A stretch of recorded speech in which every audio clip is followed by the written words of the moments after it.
All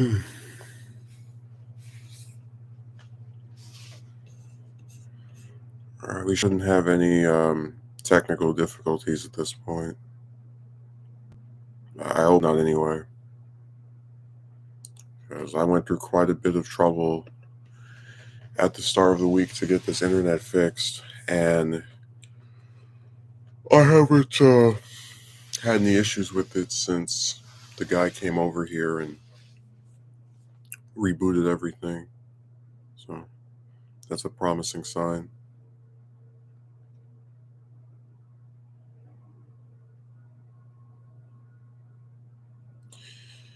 I um I got this new edited video planned. I don't know if I'm gonna put it out today. I've got most of the script written, but I still have to record it and edit it and all the rest of that stuff.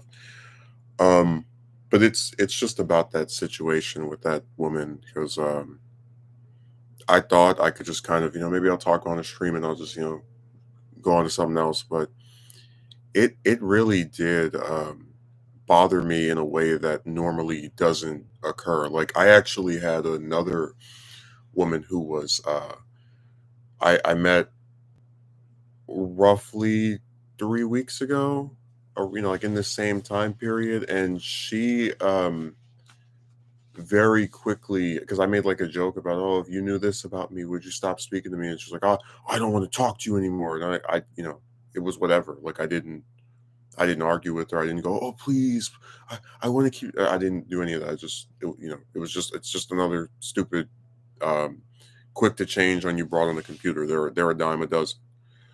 Um, so that's why with this other one, where you've got someone who, I think I had a lot in common with.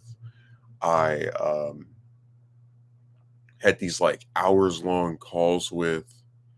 When you have that person who is just completely giving you a cold shoulder for seemingly no reason, and then you find out that it's because of her partner being convinced that any man that she talks to wants to date her and or steal her or whatever. It is it's really aggravating.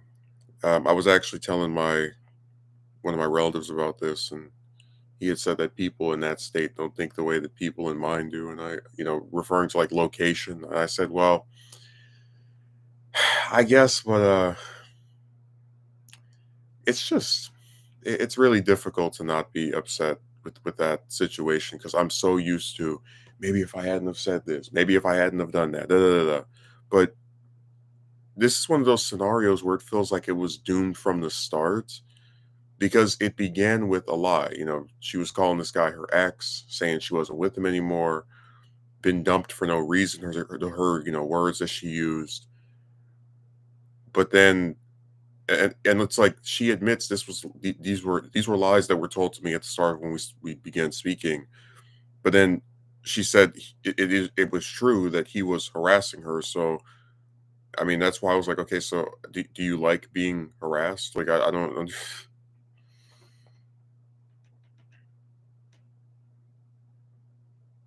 Because my thing is, if somebody was actually messing with me, like truly bothering me, whether they were my partner or not, that would be it. I wouldn't go out of my way to be with them or talk to them or you know anything like that. It's just weird.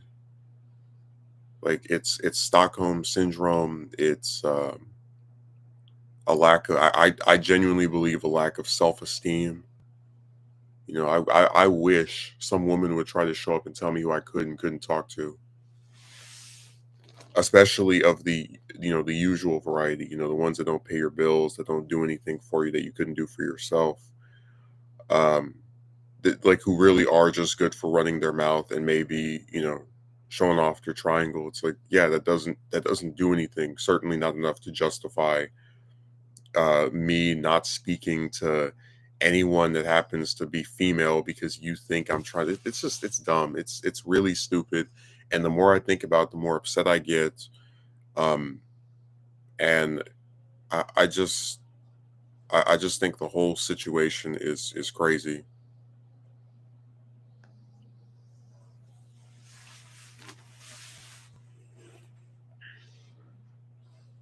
Like I've actually sat on Discord for about a week now, and like every now and again I'll just look at my DMs. I just think to myself, "Wow, this is here's this person that I have so much in common with. They claim they enjoyed speaking to me. They claim they missed me as late as a week ago, and I can't talk to them anymore. Not because I did something to them, but because they want to keep this crappy garbage romance alive." Like I'm not even kidding. When I did the Dodge the Friend Zone videos, I was talking about how for the life of me I couldn't justify um, speaking to some woman and then just basically having that person see you as like second fiddle to the guy she was with. But this is even more screwed up because it's a guy who's completely content with no romantic stuff at all. Because I'm not romantically attracted to this lady, um, but who is being accused nonetheless by a third party of wanting to be with her for literally no reason besides my gender.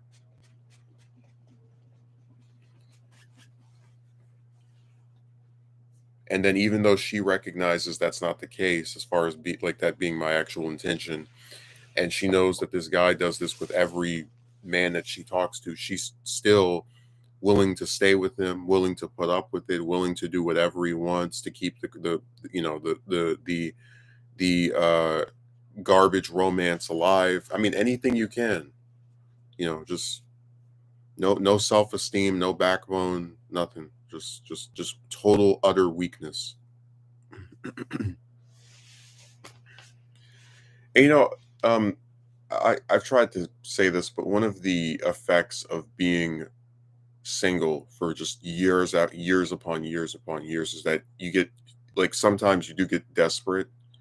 Um, but I'm not as sympathetic with women because I'll never believe that one of them is so unattractive or whatever that they just could never get with more than one man. Like I'll never buy that. I've seen women that I wouldn't even want to look at more than when they're in front of me, and like they're with they've had different partners. Like they break up one guy, here's another one because men are desperate. They'll take anything.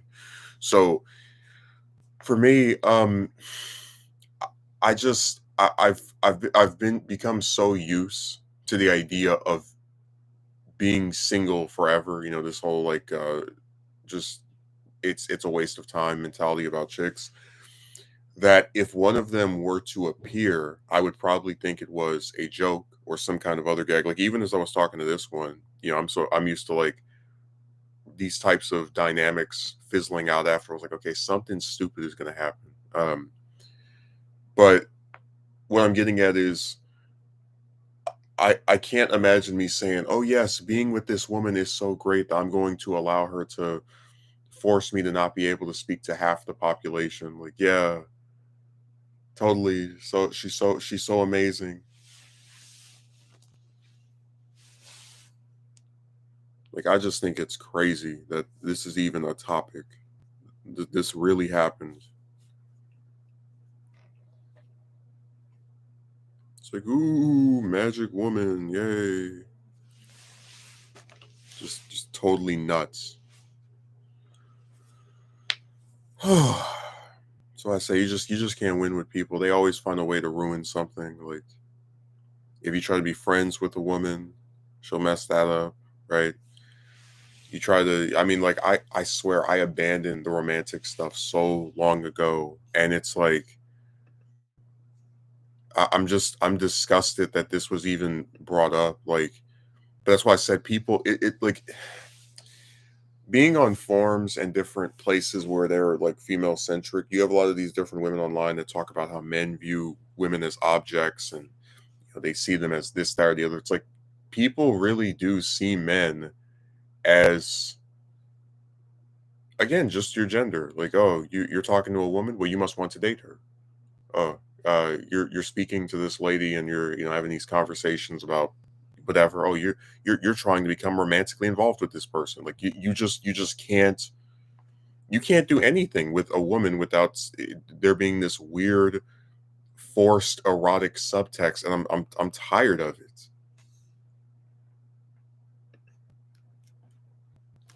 God, man, like everybody knows what you're thinking except you, huh?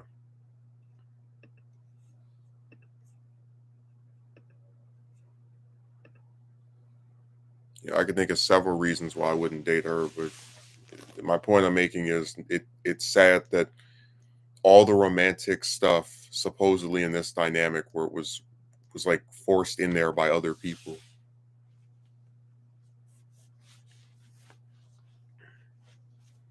And it was real funny watching an account that I think was the guy, and then this other person come on the video talk about I see why she doesn't like you. I'm like, look, uh, I really don't care. You know, my thing is I find it hilarious that people are fine with videos being made about different types of YouTubers all the time. But then if I make a video right about like this is what gets me. Someone can lead me on for months with no intention of following back up with me, talking to me, etc. And that's all a-okay. There's no consequence. Nobody says anything, then that's fine. But if I do a video where I don't say their name, I cut out all the stuff that directly would even reveal their identity. I just talk about something that upset me just because I can't speak directly to them. They've got me blocked and friended, whatever. Suddenly that's problematic. That's like a big, huge scandal type issue. I find that hilarious. Like so people can do whatever they want to you, and that's fine. But then if you respond to it in a video where their name is hidden, no one knows who they are, somehow that's worse. I just okay. So like if, for example, if somebody were to I don't know, and I'll give you an example. Let's say if I was dating some woman and she cheats on me. It's like, okay, that was screwed up, right? But then I do a video, I'm like, man, I can't believe that, expletive did this to me. How could she, do that? What's wrong with her? Then suddenly I'm worse than she is because I vented about it in the video. So I said this stuff doesn't make any sense.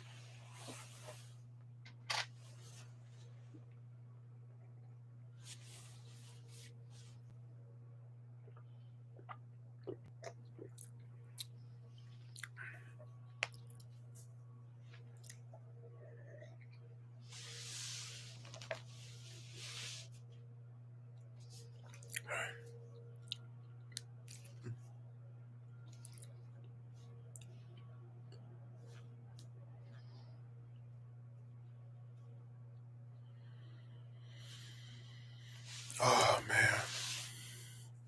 I just love people and their double standards. Like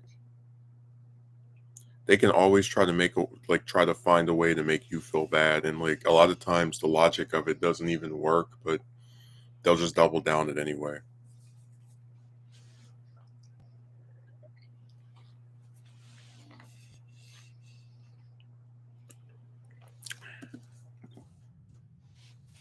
You accidentally opened a new tab. Mm. And look, it's been a really difficult year, like just in terms of all the behind the scenes stuff. You know, we had the homeless saga, we had all this, just a lot of robbery in broad daylight. I mean, there's plenty of stuff we could go over. I um I think it's poised to close out better than it started, but I'm not entirely sure if that's still going to be in some great status.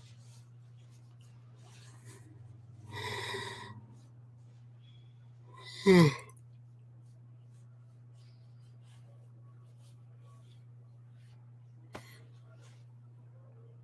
just never know sometimes.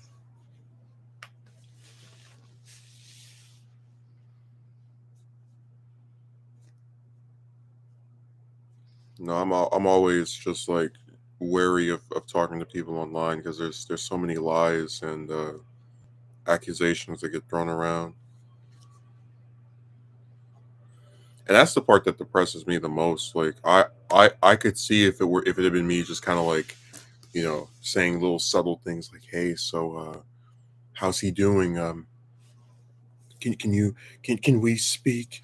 I don't know how I could live with that, just like stuff like that." But honestly, if I wasn't worried about the fact that she did reveal personal things to me that I don't want to make public,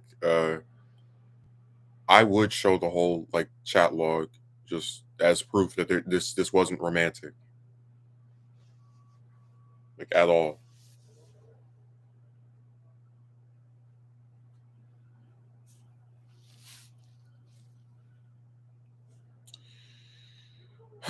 I'm telling you, man, you take one step forward with these people, and it's just one step back.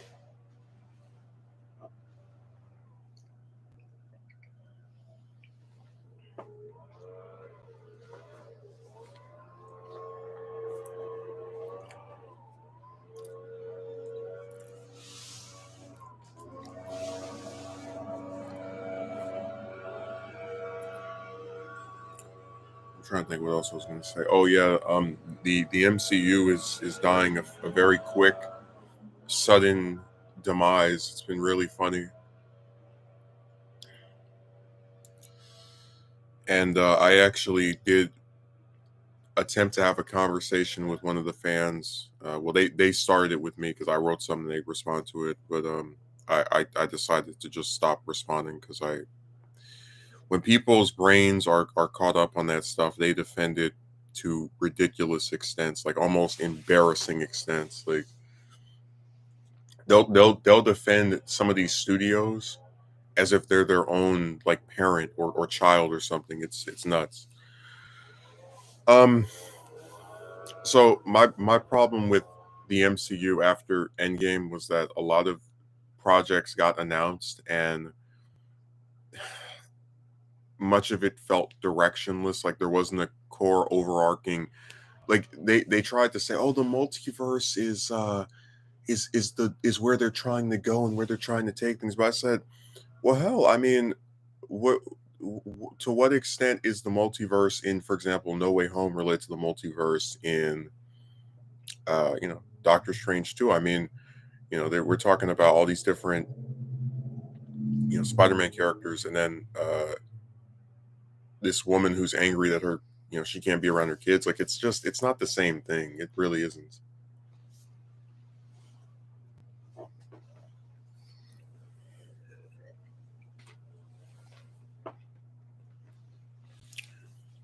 I'm not kidding. I always look back at Phase One, and it was very simple. It was all building to Avengers, and then Avengers had the post credit scene with Thanos, and then we start hearing about Infinity Stones, and it there was a clear, distinct way this was going to go. But if I look at Marvel's current slate, we're getting one movie of different characters that people like, right? You get a new Thor movie, a new Spider-Man movie. Well, not necessarily new anymore. It's been 2 years, but a recent one. Um, Doctor Strange, Black Panther, and then but it's like after that, there's no idea on when or if we're getting sequels to those, except for Spider-Man. We still have no idea when the fourth one is going to come out. Um, so you have these different films for characters that people like that came out in the last 2 years. And when I look at the current slate of movies next year, you have Deadpool 3. And then after that, you have Captain America 4, Thunderbolts, and Fantastic Four. And it's like, okay, so when am I going to see Strange and Thor? And do I really have to wait 3 years to see any of them ever, again? Like, really? For real? And then it's like they were telling me, oh, they might have switched over to Doctor. I was like, if Doctor Doom ends up first showing up in Fantastic Four, what you're gonna have him be the villain of a movie called Kang Dynasty? Like,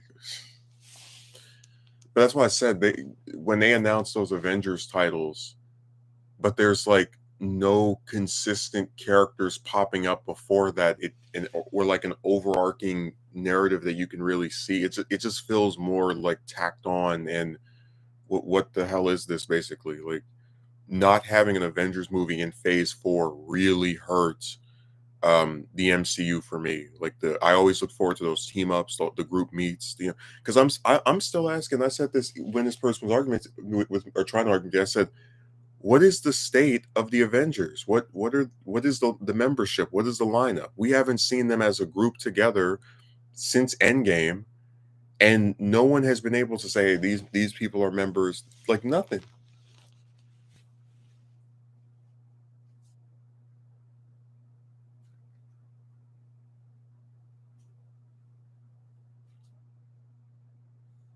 That's why I said stuff is just so disjointed. It's not even funny.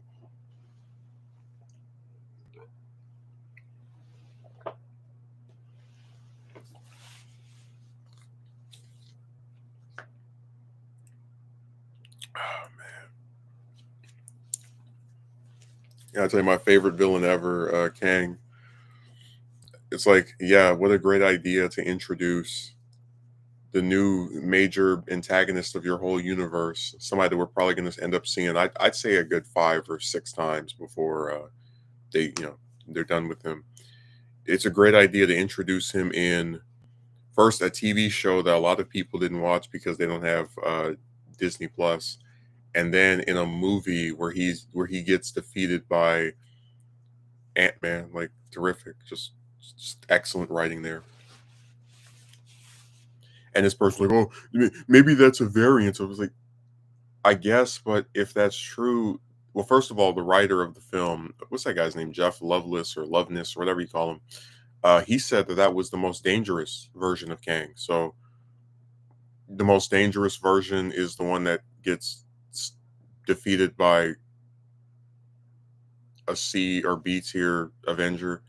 But also, then it's like, if that really is just a variant, why should I care? Because anytime it looks like they've defeated Kang, he's been beaten, he's lost, they can just say, "Oh, it was an alternate version of him." Just here's the real one, and that's weird. Like, why do I have to spend time with alternate versions of this character when they can just have one version that like actually terrorizes the different main characters of the MCU? Like, I don't.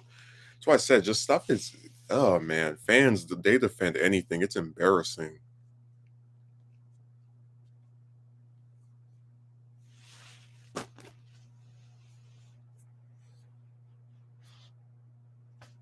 And I used to, I guess count myself among them. I mean, as far as like I would say, hey, just because a movie doesn't make $1 billion doesn't mean it flopped. Like, Doctor Strange 2 made 900 million.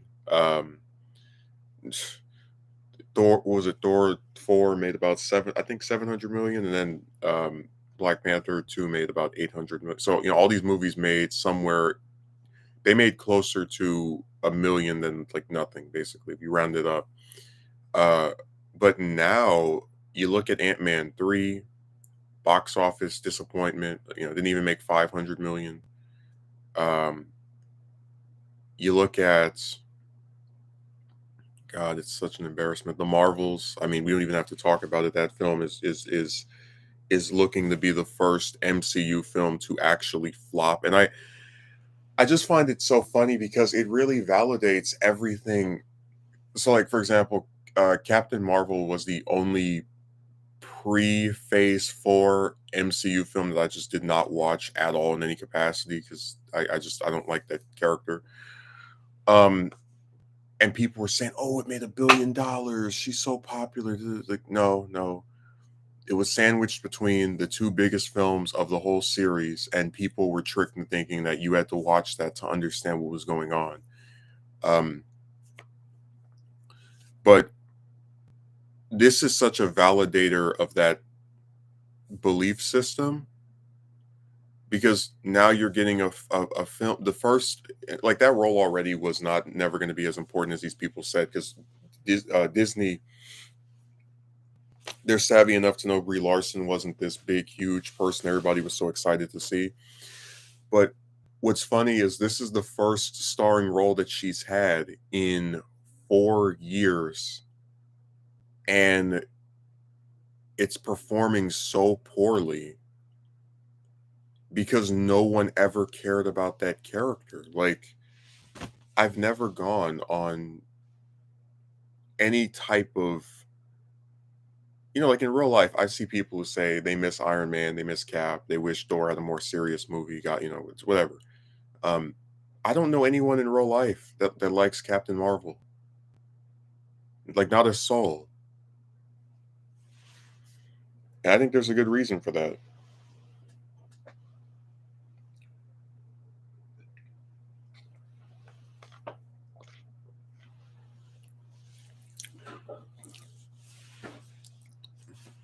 I'm still laughing at the guy who said on Wikipedia when they were trying to delete her article, she's going to be the main MCU character going forward. I'm like, yeah, the main MCU character who hasn't had a starring role in the movie in 4 years, the main MCU character whose sequel was canceled so she could be in this like weird team up film.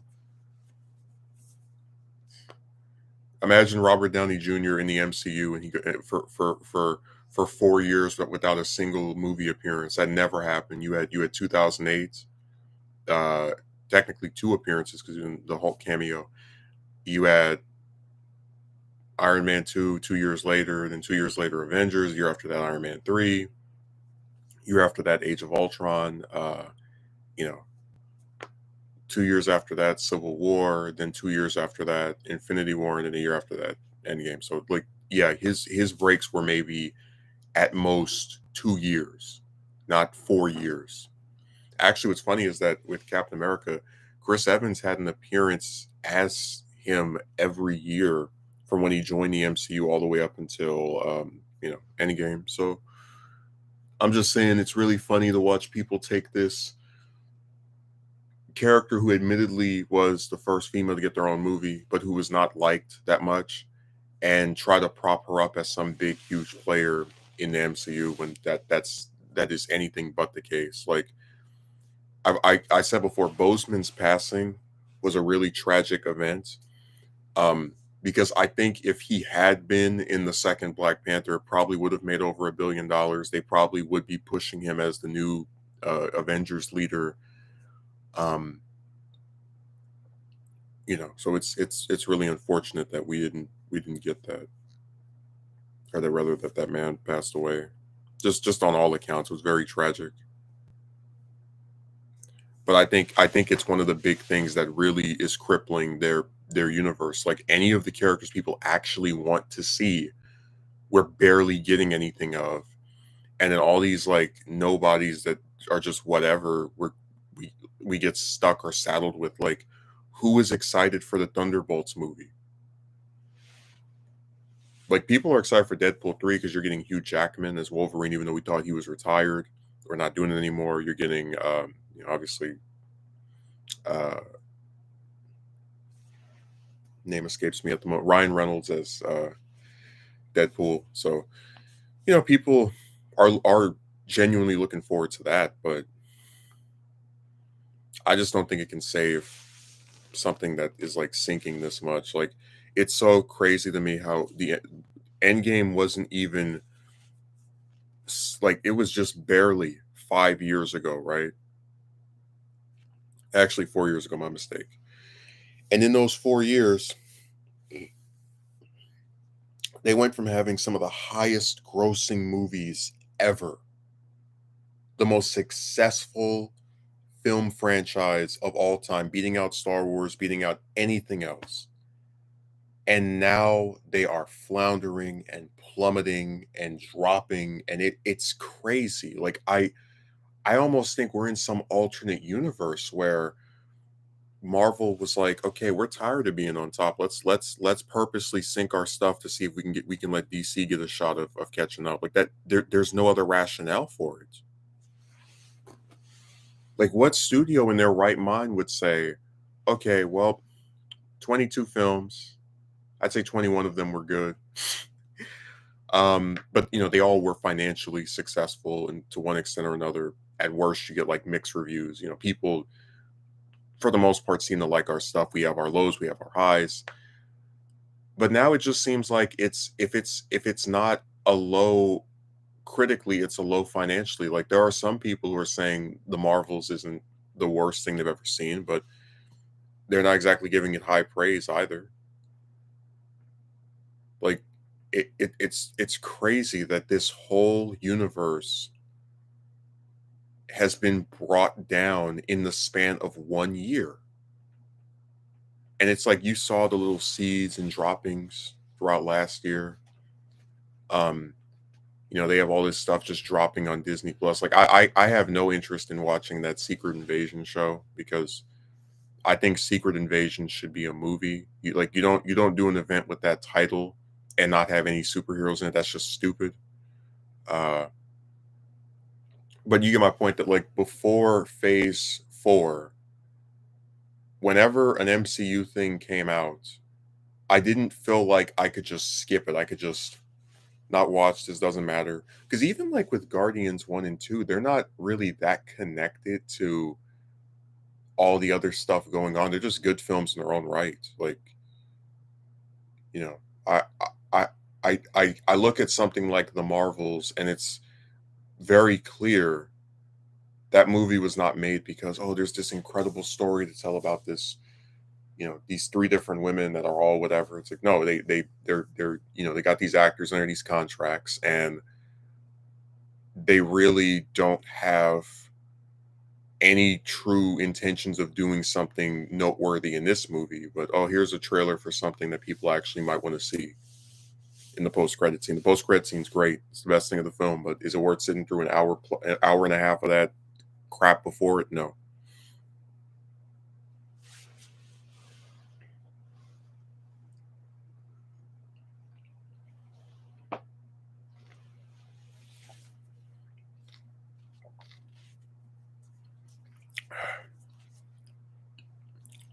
Like I said, if I had my way, it would have been like this. Phase 4 would have been Spider-Man, Doctor Strange, Thor, Black Panther 2, because all those performed to some moderate level of success or even higher. Um, and in that same phase, you would have had some Avengers movie. I don't care if it's only been 2 years since the Endgame. Just do some Avengers movie. It could just be the members processing the events of Endgame. Hey, it's been a few years. How you been holding up? Whatever. Then for Phase 5, you get Spider-Man 4, um, Doctor Strange 3, um, probably Black Panther 3, and then also Thor 5.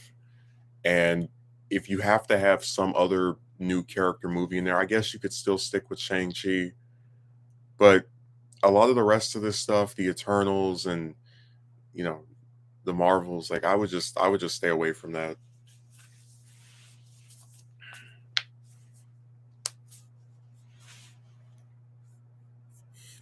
Actually, that's always the funniest part to me about like the fans who I was talking about how I wish they did a Thanos prequel because you've got this character who's over 1,000 years old, and like I'd love to see how he developed his philosophy of half and half.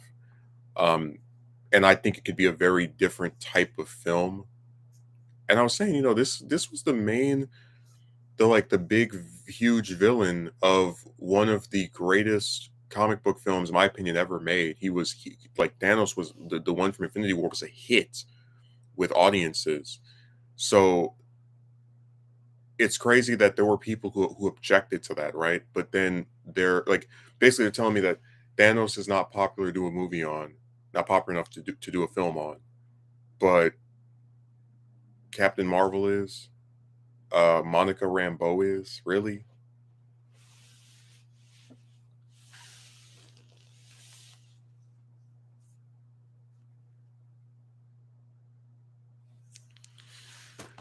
That's why I said I always feel like people are just anti everything. Like they have no idea what's in a story. They don't know what's in something, but they're just against it because of course they are.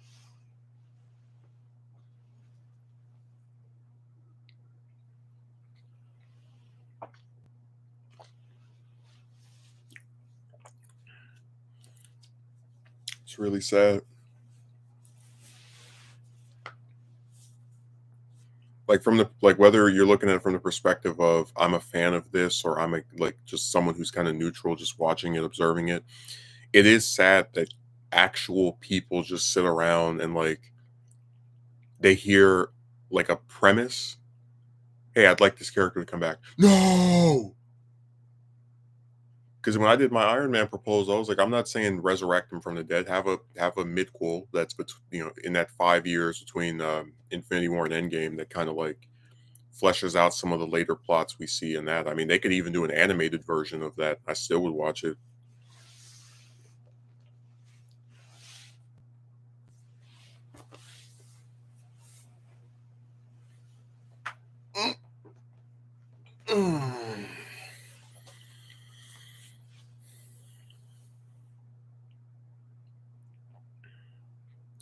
I don't know. I just think it's so sad how people like I know a lot of people just watch this stuff for punches and kicks and the effects or whatever, but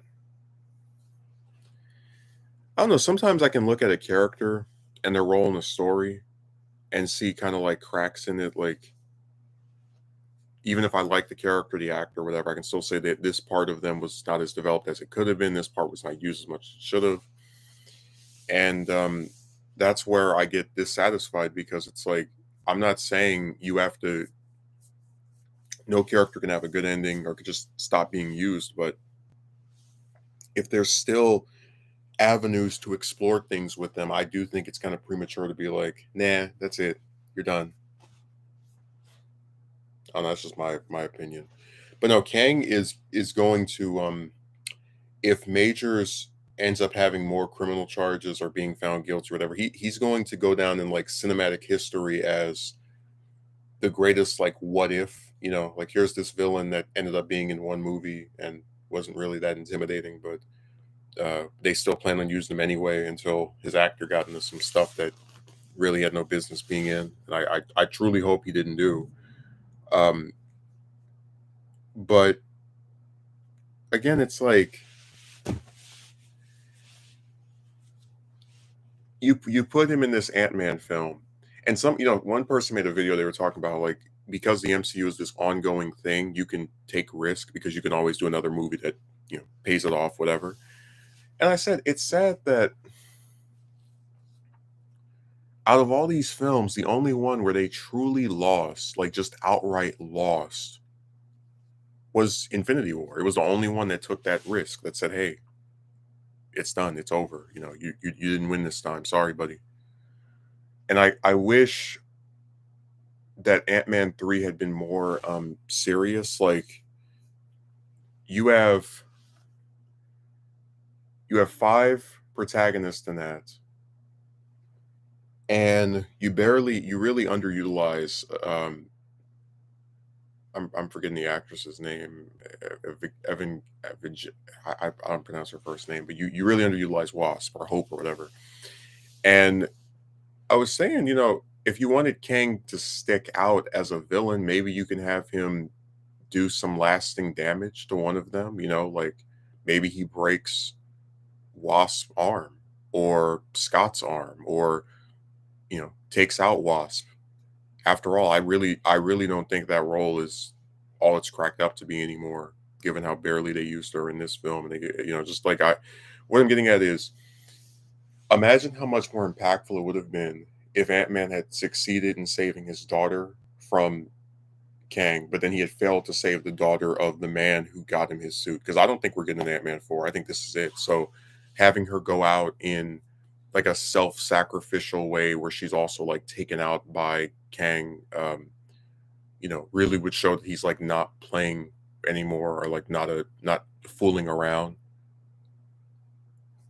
Also, I would love to see him take out Captain Marvel as well because I think Brie Larson wants out of that role, and also I just don't like that character either. So if he takes out like the most supposedly powerful Avenger, then I would be all up for it.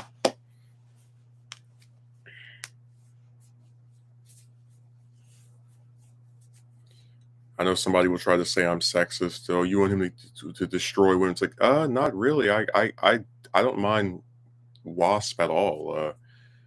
But I'm just saying that if you want him to appear intimidating, you should let him have some kind of lasting damage. Like I genuinely believe Marvel Studios really doesn't want to use Captain Marvel that often. Like they signed this actress on probably for about 7 movies, and they're going out of their way to be as minimal in their usage of her as they possibly can. That's why again it took her 4 years to get a film that starred her that what still wasn't even her movie. It was an ensemble film, but like a second starring role after a cameo in what was that, Shang-Chi at the end.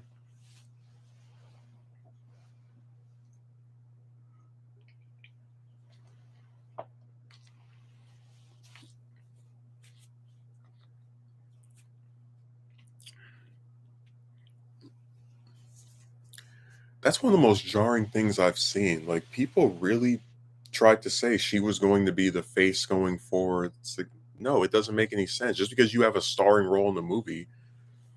I mean, if anything, um, I really wish that people weren't so obsessed with trilogies. I would have loved to have seen the Guardians do 4 movies, 5 movies, 6 movies. I think that team has a lot of had a lot left in it.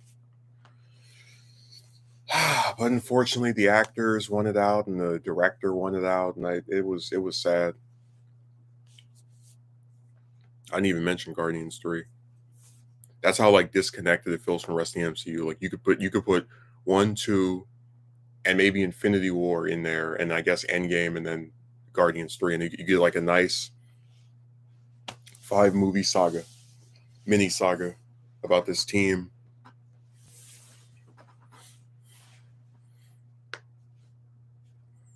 Even though I do really hate like I'm not joking when I say I would have so much preferred if they actually tried to redo the Gamora romance, but like you know develop it a second time as far as like hey why, or even like deviate her from the other one where it's like hey how was this? It's just there's a lot of stuff they could have done if they wanted to keep going.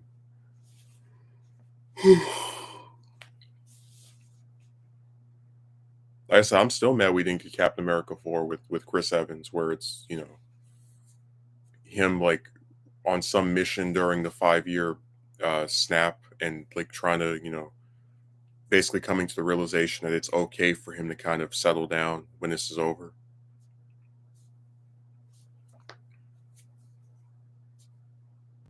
I don't know. I guess what I'm bothered by is that the characters they have now that are interesting, they barely use them, and a lot of the characters I don't find interesting, they're just all over the place. Like I'm sure the actress for Miss Marvel is a nice girl. I'm just not interested in watching her or seeing anything with her in it.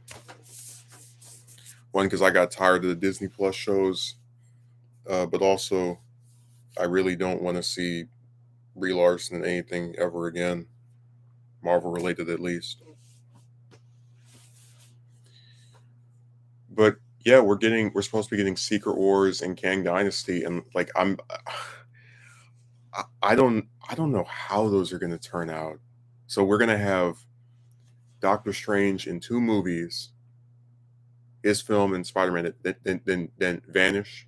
No on screen appearances for 5 years, and then he's suddenly going to be in this Avengers team up film. And then with Spider-Man, who we're going to eventually at some point maybe get a 4th film. That's what they told us.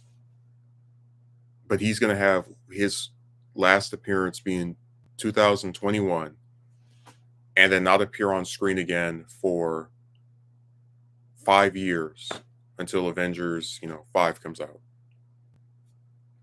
Same thing with Thor. Same thing with Shuri. I guess the new Black Panther, whatever. It's so weird. Like I'd never. Again, look at This is why I say MCU phases 1 to 3, they're a bygone era. And I'm not even just talking about, "Oh, I miss these characters." I mean, that there was a general direction and route for where they wanted to take the story, where they wanted to go. And you really don't see that anymore. Like, it's just random stuff happening now.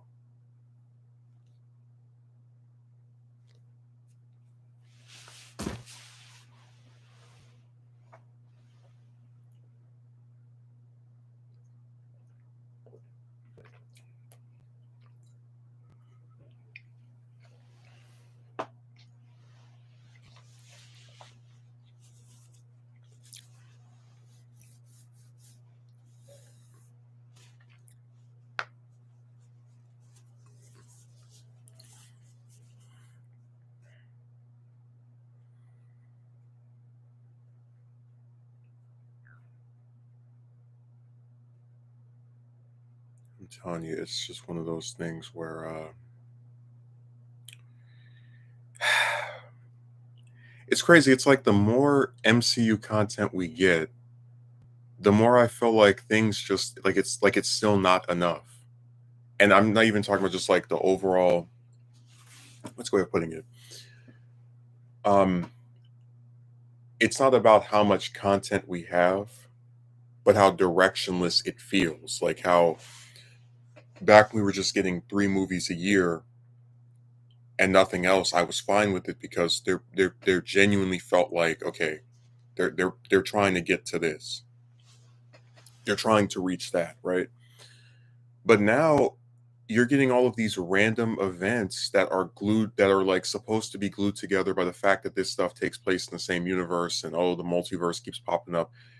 But it doesn't work because they're not utilizing the few characters and elements that could make it feel like connected. Like, look at phase one.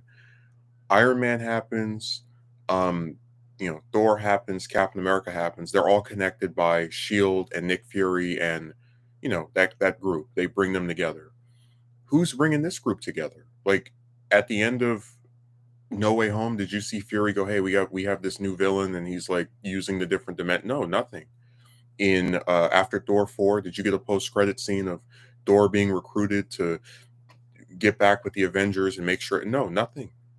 Same thing with Doctor Strange 3 is going to apparently be some other type of story. So it's just random stuff happening. I don't care who gets mad. I don't care who goes, you don't know what you're talking about. You're going to be surprised when in 3 years we get Fantastic Four and it's so great and they introduce Doctor Doom and he plays the biggest. No, no. Doom is someone that needs to be built up. Doom is really I don't care what anybody says. Doom is one of the greatest comic book villains ever. There's no contesting that in my mind. He's the type of villain you need to have in if not in a starring role in each one, at least in a supporting role in every Fantastic Four movie. He he needs to be built up properly. You can't just do one film with him and then, oh, now he's the main villain of the new saga. No, no. That was actually my biggest problem with Thanos, that he was just a bunch of cameos until we got to Infinity War.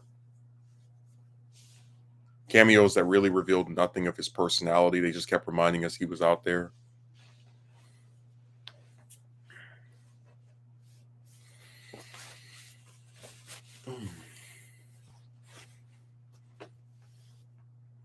Now, Kang is a real gem in terms of just how to make a very bizarre direction for a character.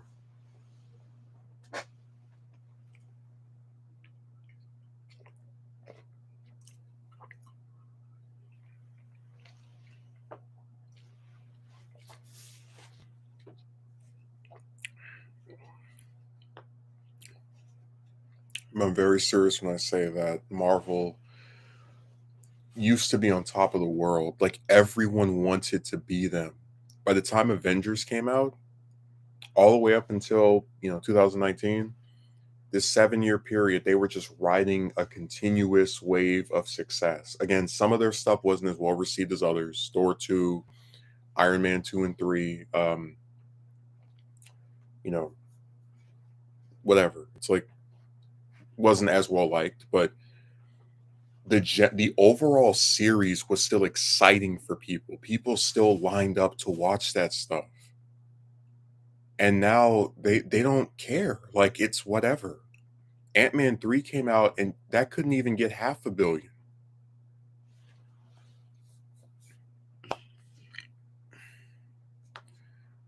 But yeah, they look at me like I'm crazy when all I'm saying is you had a direction before. You had when you had less projects, now you have more projects than ever, and it just feels like it's all over the place. Like I miss MCU stuff all the time now because it just doesn't feel like it matters. It doesn't feel like it's connected. It doesn't feel like any of this stuff is good to watch on in its own right either. It's whatever.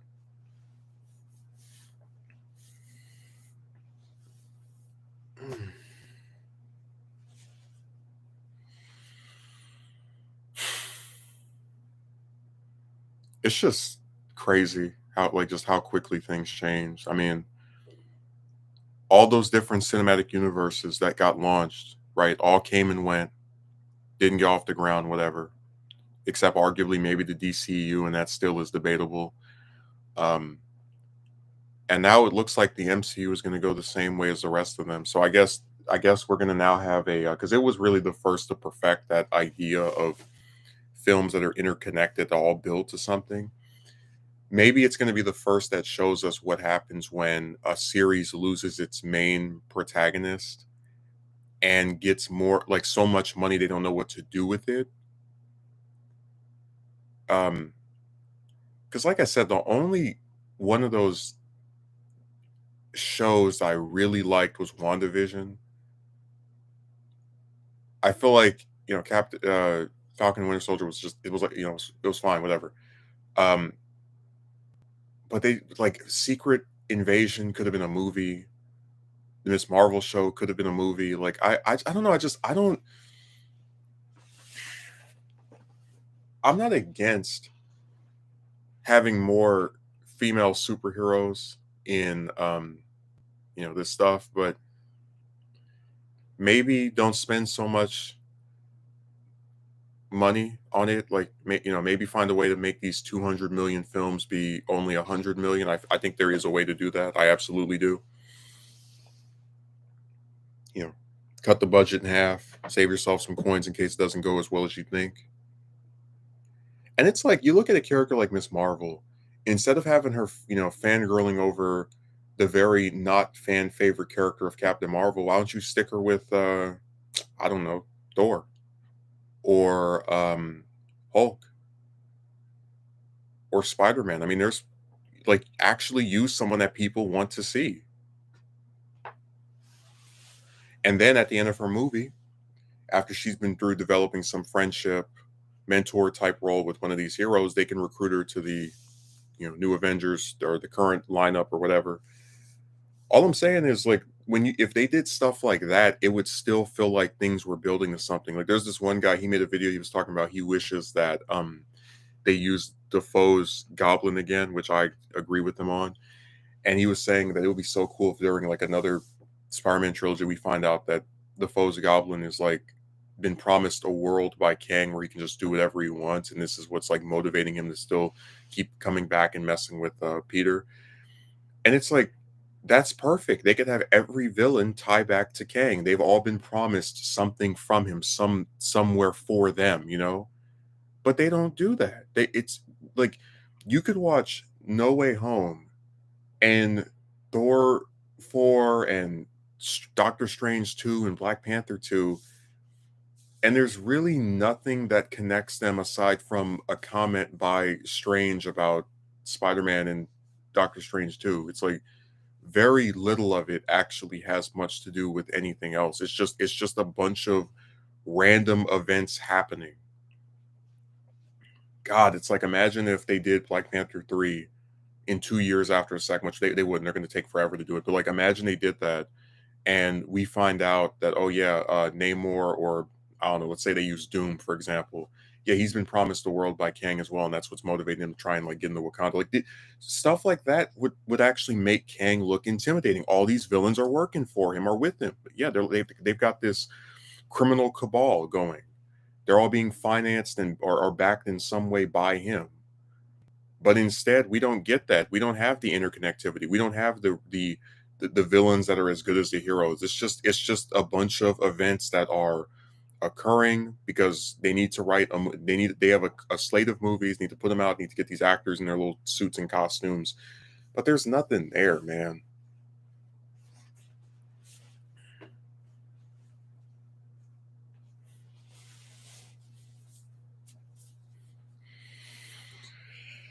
Like I said, I feel bad for Majors, but that character really isn't that interesting, unfortunately. And it is unfortunate because the actual character of Kang is good. It's just they're not writing him in any decent way.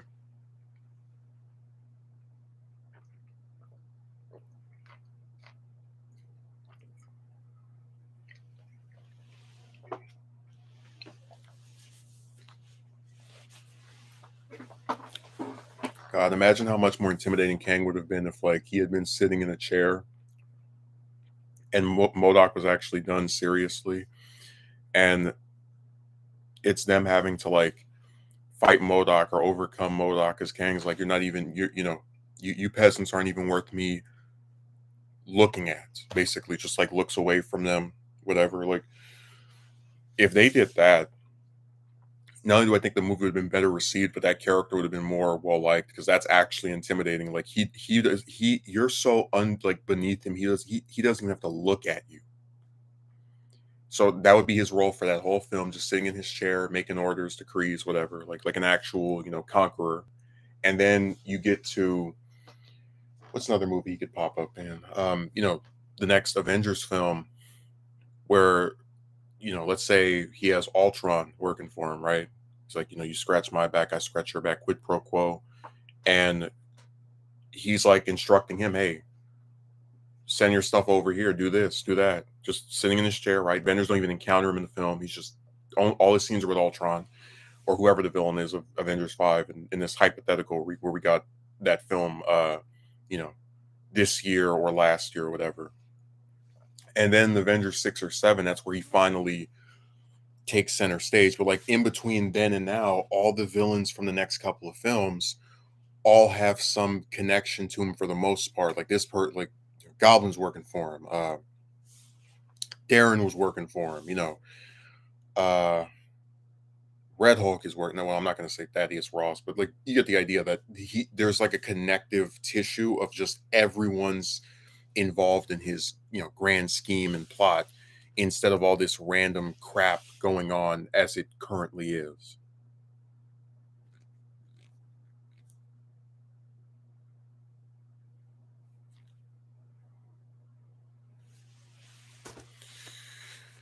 But like I said, people seem to enjoy this not as much as they used to, which is why it's the Marvels is bombing as we speak.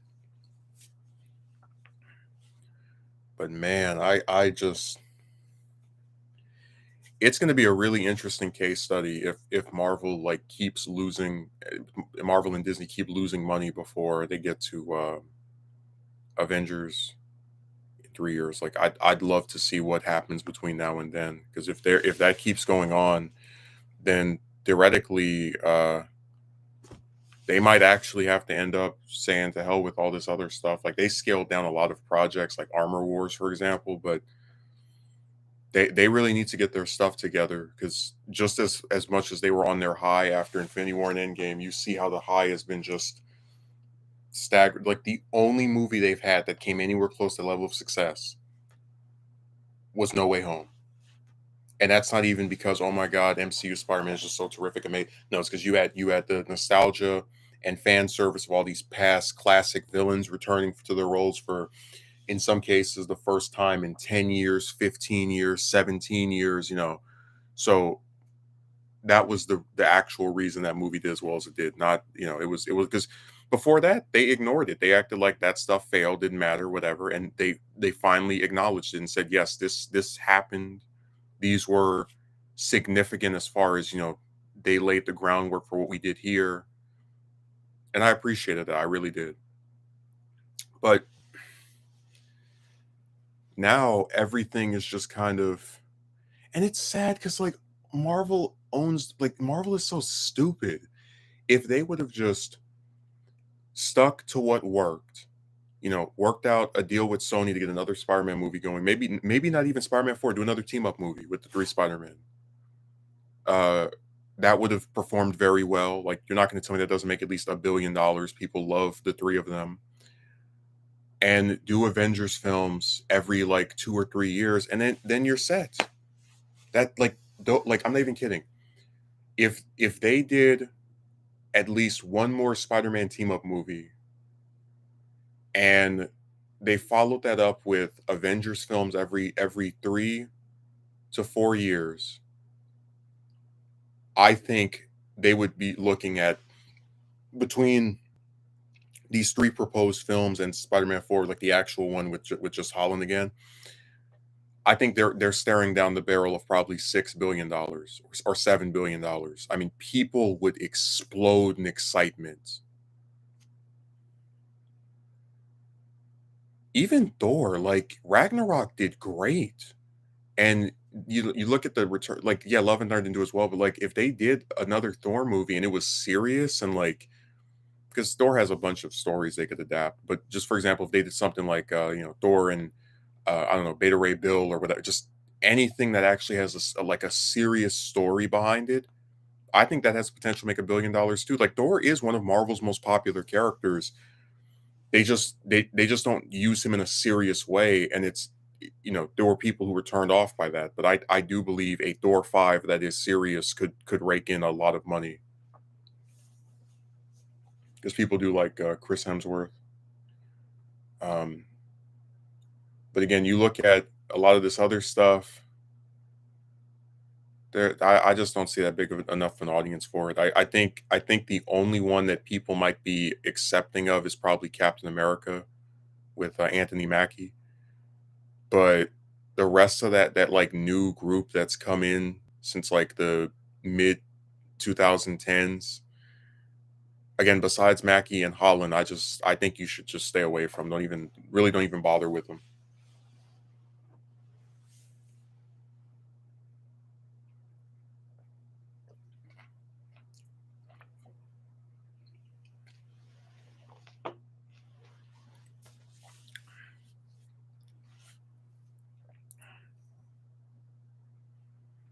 I used to say that Hulk was the most mishandled character in the MCU, and I do stand by a big percentage of that. But man, they're competing for it. It's like a real big challenge of who's the like most underutilized of the actual good characters in their roster. Like even Maria Hill, you look at her, that was a character I was never really that fond of in the comics because she was like a total jerk that just wanted to control everything and was like a villain in her own right. But she still had a very distinct personality that I think would have been, that her actress, I think it's Kobe, she would have been good at doing if they gave her, the actual um, time and investment to do that or to play the role that type of way.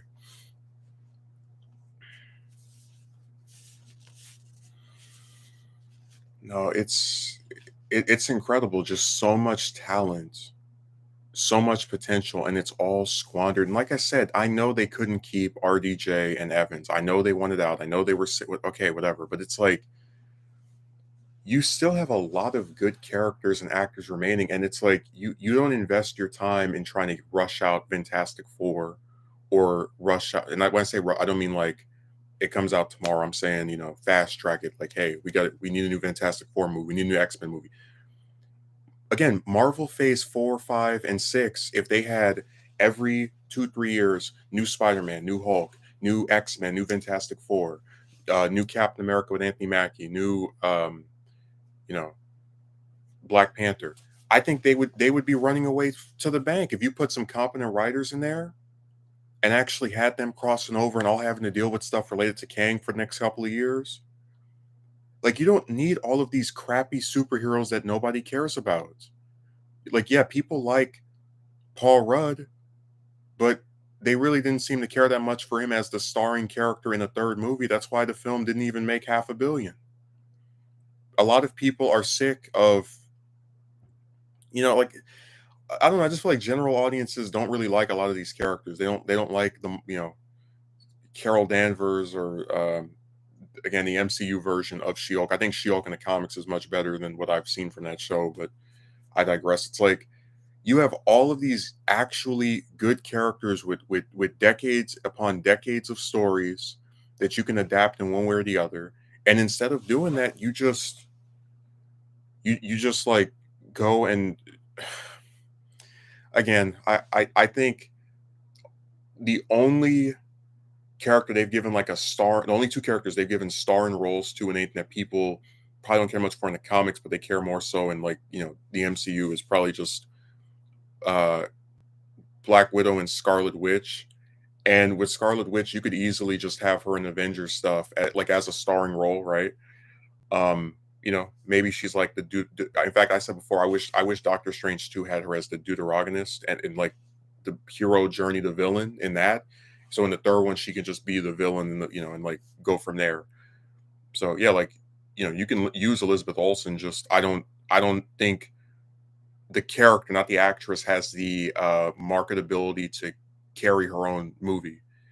Um, but again, that doesn't mean you can't keep using her in other stuff and have her in plenty of material. It's just one of those things where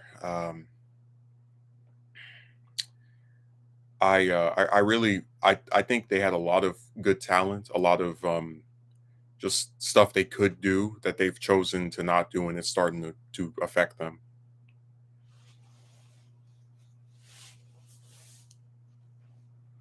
So it's unfortunate that it's like this. In fact, honestly, one of the reasons I was so excited for the Raimi verse in the MCU and the even with the TASM stuff too was that I thought it would mean that we could eventually see the other Spider-Men interact with MCU characters, like have Maguire's version of Peter talk to, you know, Wanda about forgiveness, right? And being able to like move past things that have upset you or, just like I really thought that would lead to a lot of interesting character interactions. And instead we don't really get that at all. Uh, which is unfortunate because I do, it's like you bring in these other universes, they have their different personalities, whatever, but it's like that you still could do something interesting with them meeting the other. And again, we might get that in Secret Wars. I don't know. I've heard a rumor that Secret Wars are going to star McGuire and Jackman, which I can't lie, I would be very excited for, but I don't know, man. It's hard to see anything and be, too thrilled at this point. So all in all, it is a dying universe that kind of imploded on itself. It had a formula that I think did work more often than not. And they let all the money that they acquired from when it was succeeding get to their head. And they started to think, okay, as long as it's superheroes, it can't fail. As long as it's superheroes, it can't fail. And now it's failing.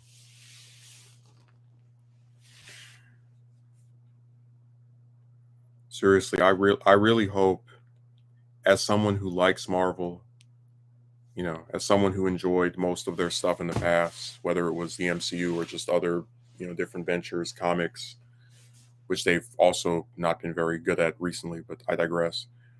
I truly hope that if when this phase is all said and done in 3 years,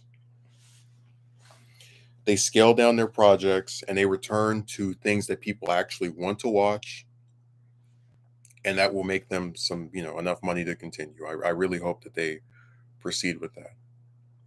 Um,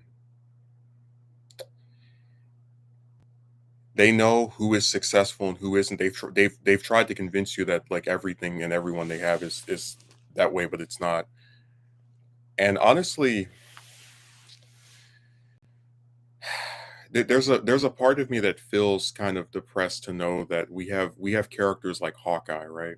Never got his own movie. Closest thing he got to like a starring role was Avengers 2, and then he's in that other show, and I guess like the starring role with Kate Bishop, where it still isn't even just about him, right? But like That character's been in the MCU for 10 years, over 10 years. 2011 is when it started.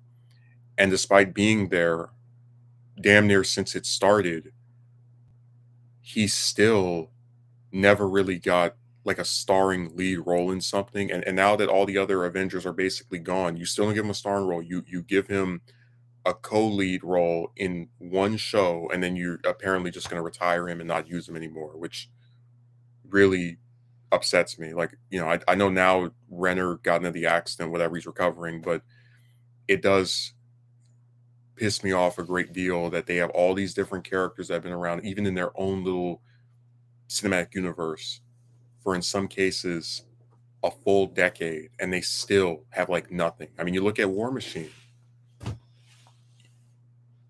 10 years. Like not counting the Terrence Howard version, but just like you had Don Cheadle in Iron Man 2, 3, Avengers 2, Avengers 3, Avengers 4. I mean, all these different projects, and he gets nothing. He's like the blandest Avenger, and he really shouldn't be. But it's like I don't dislike him, I don't hate him. I wish they would give him a starring role in something. But instead of focusing on the ones they already have, who they haven't maybe used as much as they could have because other people were there, they're intent on sticking in these new ones, and the new ones are not resonating with audiences. Seriously, the only MCU characters that were introduced after Phase 2 that people seem to really like are Scarlet Witch. Actually, no, she was in Phase 2. It's like, okay, never mind. But the only ones that have been introduced that people are really into are Spider-Man and, Black Panther, but Boseman's not around anymore. So it's like you can think bringing in new characters is going to like add life to your stuff, but if they're characters that people don't like, don't care about, then it's going to just end up dying anyway. I've never seen a person in real life go, "Oh man, did you see the Miss Marvel show? Oh, she's going to be in no one cares." Yeah, you see the excitement on Twitter and other online sources, but guess what? Twitter and a lot of these other stupid websites are a microcosm of an actual general public. You know, you might see some tweet about Miss Marvel get, I don't know, 500 likes, 2,000 likes. But are those 2,000 people that like that tweet going to get tickets to the Marvels? Are they going to be watching the Disney Plus show after they finish liking that tweet? No, they don't. That's why the stuff is not doing as well financially as they would have hoped.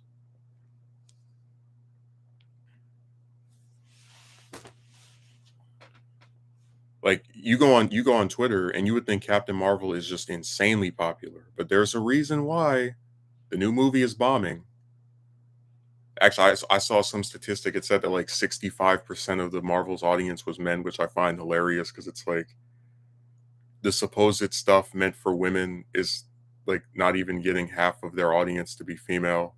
Like I already said before, a lot of like supposedly male media can be popular with women depending on what it is. Like a lot of chicks find the male actors, for example, physically attractive. So I mean, it's kind of like if you made a movie about a female superhero and you put her in some skin tight outfit and you're like, oh, this is for women because it's about a woman. It's like, yeah, but I still can look at her as a man and be attracted to her. So like they seem to think that if you just make it about women, then suddenly women are going to be so interested. But it's not the case.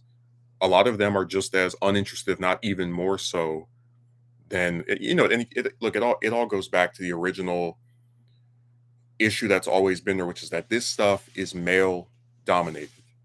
And the studios, especially Disney, they're really used to having girls, like little girls, right under their thumb. They can just put out stuff, girls will watch or whatever. So they're trying to turn something for boys into something for girls, and it is not doing them any favors. The girls are not receptive to this, the women are not receptive to this. And instead of learning their lesson and going, okay, maybe look, we can still have these actors, but we're not going to make stuff just about them because they're not that popular. People just really don't want them. instead of acknowledging, hey, we made a mistake here, let's try to course correct. We can still salvage these characters, just not going to put them, maybe in like a star in film or whatever. Instead of recognizing that, they want to double down. Oh, you didn't like Captain Marvel in Captain Marvel. Well, how do you like her in the Marvels? Oh, you didn't like her in that. Well, how do you like her in the Marvels too? I don't think they're going to make a sequel to this, but just an example. They're never going to learn their lesson. Again, in a better timeline, in a truly decent Phase 4 and 5, we would have had. Well, Phase 4 was okay, but like if Phase 5 was actually serious about making Marvel some real money, they would do another Spider-Man movie. They would probably have done another Black Panther film 2-3 years from now.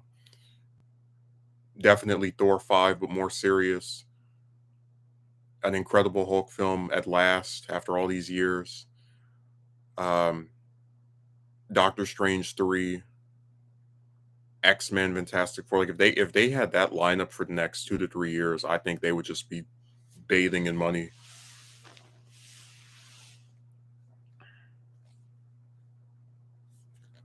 And like I said, if you want to waste some coins on a character that nobody wants to watch, you can go make Captain Marvel a Disney Plus show. Go put her on there. I really would have just retired the character if I were them. I would have said she was just out in space doing her thing, right?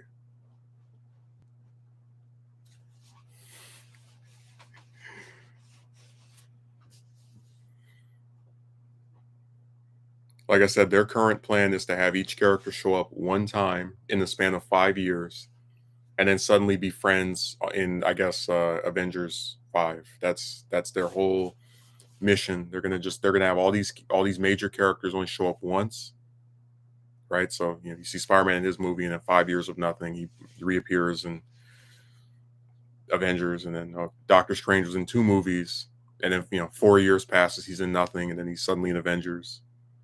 Same thing with Hulk, same thing with She-Hulk, same thing with Shuri, whatever. It's like they're all going to suddenly be in this film and now be friends and now meet for the first time. That's why I said it's tacky. It's stupid. They have too many characters and too little attention is being paid to each one. When phases 1 through 3 were going on, your main characters were the Avengers. Actually, no, phase 1, your main characters were the Avengers, each the individual members. And for phase 2, it was the exact same group except with another, one or two added in, plus whatever sidekicks or whatever that they add, and then the Guardians, and that was pretty much it. The roster really wasn't this immeasurable, ridiculous thing that we have now. And again, it's like it's not even just the roster being big. It's like they want all of these supporting characters to matter. Like I read this plot summary of the Marvels where they said that they had Valkyrie show up in this cameo, and like it's supposed to be exciting because ooh, it's the connection to Thor. But Valkyrie is a side character. She's in one, like before Endgame came out, she was in one movie, and then after Endgame was released, she was in one movie, and after that, she had a cameo. And it's like she's never had a starring role in anything. And I'm not upset over that because I'm kind of sick of Tessa Thompson, but it's like how is that's who you stick in your film for a brief couple of minutes. Like at least with Homecoming, they put RDJ in there, right? He only was in the movie for 8 minutes, but he was like still in the movie, and like again, it's Iron Man, like it's their face promoting this new franchise, at least helping it at the beginning. But now everything is just they think like I'm not kidding. They think all of their characters matter as much as Iron Man, Thor, or Captain America. It's crazy.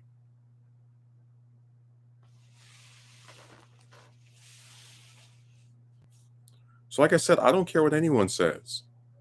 Marvel has about 6, 7 characters and teams that they can still use that are popular, that are well liked, that they actually use in significant ways can make them a lot of money. But they're gonna keep doubling down on all this. It's not even the characters being female. Like I don't even that's not the point here. It's you like for example, from what I've seen of Miss Marvel, I don't mind the character. If they want to use her in other stuff, I'm fine with that. But she shouldn't be a leading role. She should be in ensemble films and like show up in other people's stuff because she's not a popular character.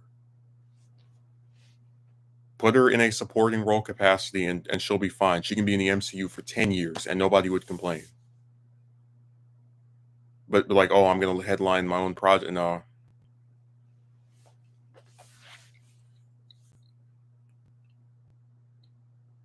the only teenage superhero Marvel ever had that mattered, that was like actually popular in their own right, was Spider-Man. And then if you want to make a technical argument, the X-Men because they were teenagers when that started. But besides that, besides that, nothing.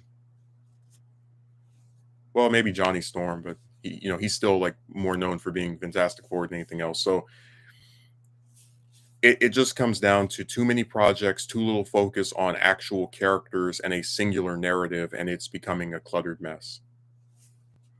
All the little MCU fanboys and fangirls try to tell you, oh, it's going to pay off. It's going to pay off. What's going to pay off is Marvel's going to lose more and more money. And then we're either going to get a complete reboot or a soft reboot in Avengers 5 and 6. And honestly, if they decide to reboot after this time, I really can't blame them because it has not been the same since Endgame. It really hasn't. So it's really something that if it happens, it's going to end up meaning a lot more than they probably think it does in the short term.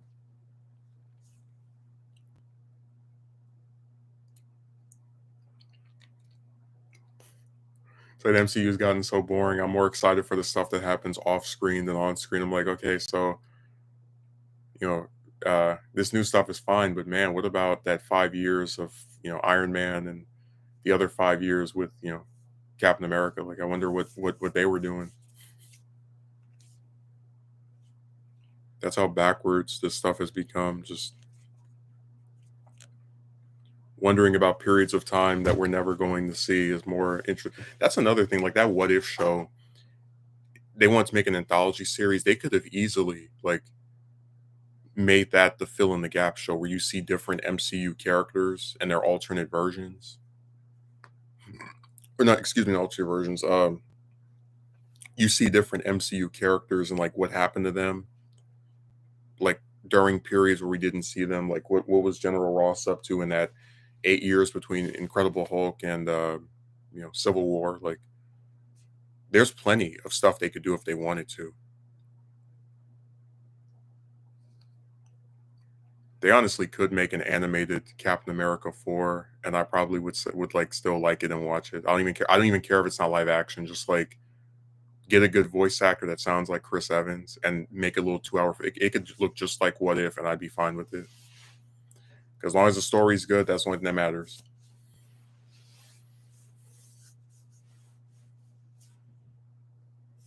But yeah, it's this if this universe fails, it's going to be a very fascinating case study in how not to continue a story past its main characters. And I don't know if Marvel is mature or rather humble enough to accept that type of criticism. Like I think they're gonna have to keep losing money like crazy to go, okay, we really need to get a vision again and like not get so overzealous in our thinking. Because Feige said he doesn't think of A tier characters, B tier characters, C. But like truthfully, even though Iron Man was considered like a B, I wouldn't say C tier, but like B tier superhero before the first film came out, he was still a character with his own title, his own comic for 40 years before that movie was released. So to act as if he was just like, uh Monica Rambeau style of obscurity is absurd. Plenty of games were released where he was playable or in it. I mean, he wasn't like a focal point for Marvel as far as outside of comics, but he still was someone that mattered in their universe.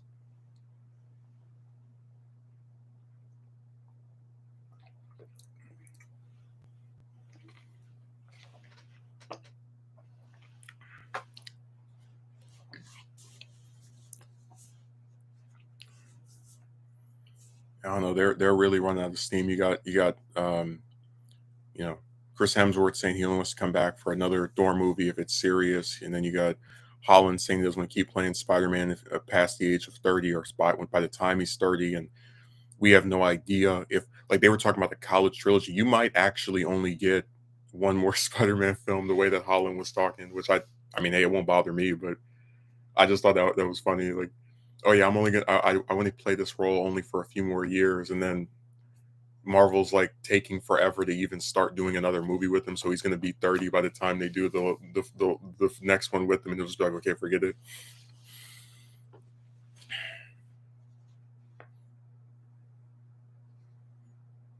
Oh, it's embarrassing. Like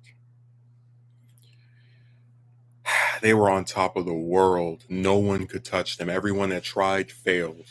Sony tried to do a little TASM universe that failed. Now they're trying to do the Sony Spider-Manless cinematic universe with Venom and Morbius and Madam Web and Craven, and that's still not getting off the ground and directionless. Um, you have you have the Dark Universe, right, with the Universal monsters that failed with one movie, The Mummy. I mean, all of these other attempts are gone now. Marvel was the first one, and they're really the only one still attempting this, but they're petering out.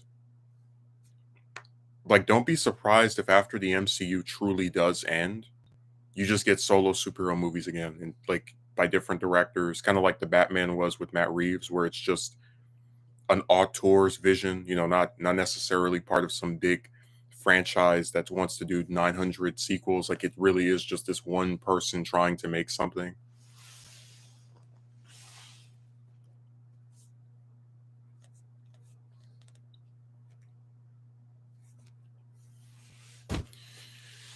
It's just really unfortunate, man. Really, really unfortunate.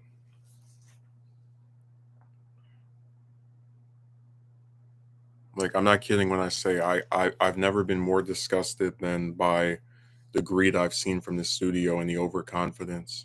And again, I get it. When you get a lot of money, a lot of people watching your stuff, you do feel like I'm not saying I know this from experience, but I can see where from their perspective, everything we do is successful. There's nothing we're too big to fail. But no, fans are showing them you can make stuff that they like, and then when you stop making stuff that they like, they don't want you anymore.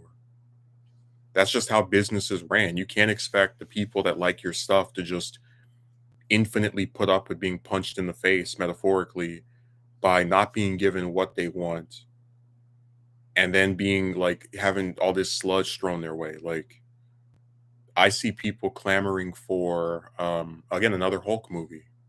Instead, he plays a supporting role to She-Hulk in her show that everybody told me was horrible, where they're over there shaking their booties. Like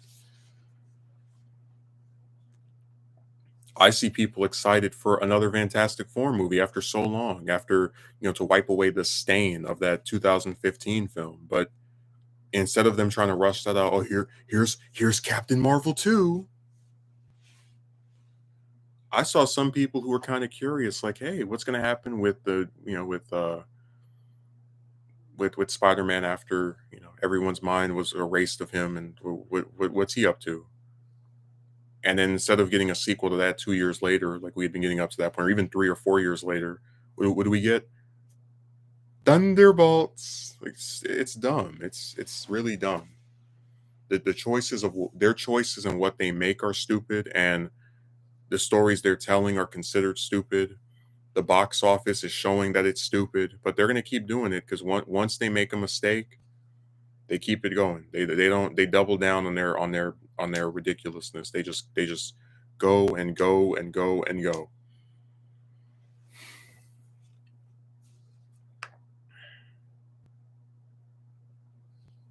Marvel is run by just the overconfidence is going to end up killing that studio, and they will have deserved it and earned it because it's not like the low box office thing just started this year or that there was like no sign before that.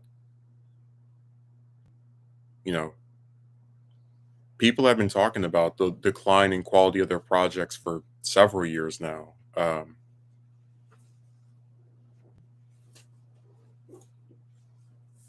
Man, Megumi, you really you always have this A class timing. I was getting ready to wrap up because my policy is if people don't show up for the first hour, I'm just like, all right, well, this is I go lay back down. Hope you're doing good. I did see your previous streams about how you finally found some employment. Hope it went well. Not just one, two. Um, the first place was that it was a day where I applied to 30 positions with their company, and I drove for about 5 or 6 hours to to three different interviews in one day. And the first one I went to, when I spoke to the manager, they hired me on the spot, which surprised me. But it was like a really dragged out process to start working for them. Like literally, I got hired a month ago, and I didn't get my first day until yesterday. Then, and they're an hour away from my house, so the drive is always going to end up being one of the big reasons I'm not the biggest fan of. But anyways, um, hired by that place. Then there's another place that's like a short distance away, and they're both having to do with food. So it's funny, you can get two jobs, and they still don't even give you half of the 40 hours you would need to actually be able to take care of yourself per week. 5 hours on Monday, 4 hours on Wednesday, and then six yesterday.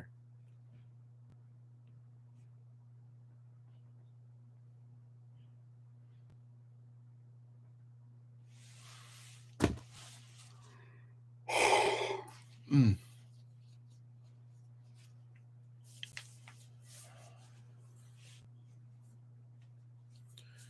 This lady is getting a video made on her behind within probably the next 48 hours. I was writing that script last night, and I think I had maybe one more section to go until it was done. It's like 4 pages right now. That's like 10 minutes. They really don't like giving people full shifts. You'll wonder why that is the case, because they claim to want people work for them. They say that, but in all seriousness, you're good when they want you, and when they don't, get lost. Because you'll tell them, like, look at me, imagine if you were an employer, right? And your whole thing is you're trying to stress to somebody, you're important to us, we need you, and the person says, I'm available whenever, Monday through Friday. You call me at 8 in the morning, I'll be there. You call me at 3 in the afternoon, I'll be there, right? And then you look at your schedule, these bastards have you for 2 days out of a whole week. And it's not even like, oh, those 2 days are like 10 hours, 8 hours. No, five, four, three. And you're like, wait a second, who can live off of this? I'm not even kidding. If they like, I haven't told either one about the other because I didn't know if I was going to try to keep both or whatever. But honestly, if they keep going like this, I'll probably end up having to get a third one, one on the weekend too.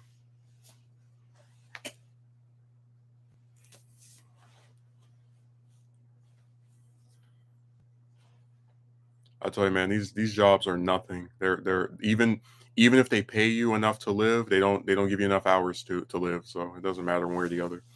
Oh, I did hear talk about that woman a lot. She was absolutely insane. She isn't self aware at all, and for some reason likes the way her guy mistreats her.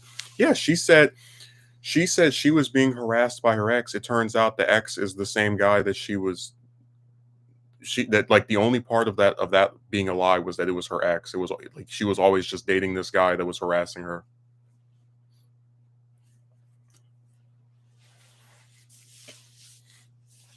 I'm not kidding. She sent me a friend request last Friday at like 10 or 11 o'clock at night.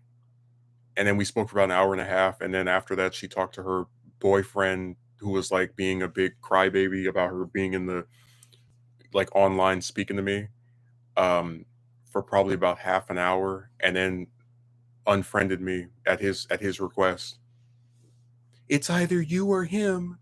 I got the screenshot, so it'll be in the video. But um, if you remember, maybe I didn't state this correctly, but I one of the things is that she was saying how the guy is just of the belief that any man she talks to, she wants to date or or cheat on him with, right? And this doesn't make any sense because she's in a whole other part of the country.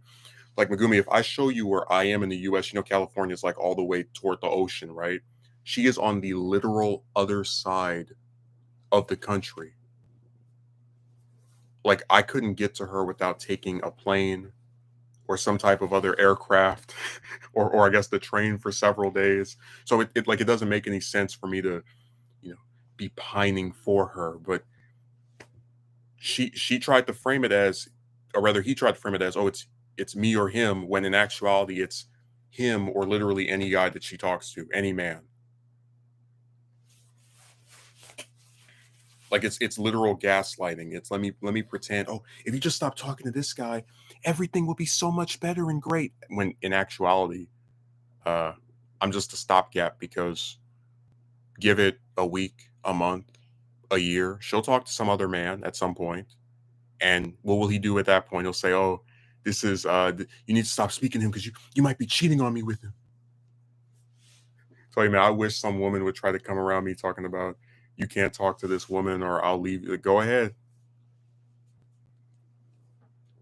That's the one good thing about being single for as long as I have been. I don't take any of this stuff seriously anymore. Certainly not enough to like put up with something like that from someone. You know, what will I ever do if I'm alone again? Like I've been alone for most of my, for almost all of this, so it doesn't matter. It's we're just going back to the status quo.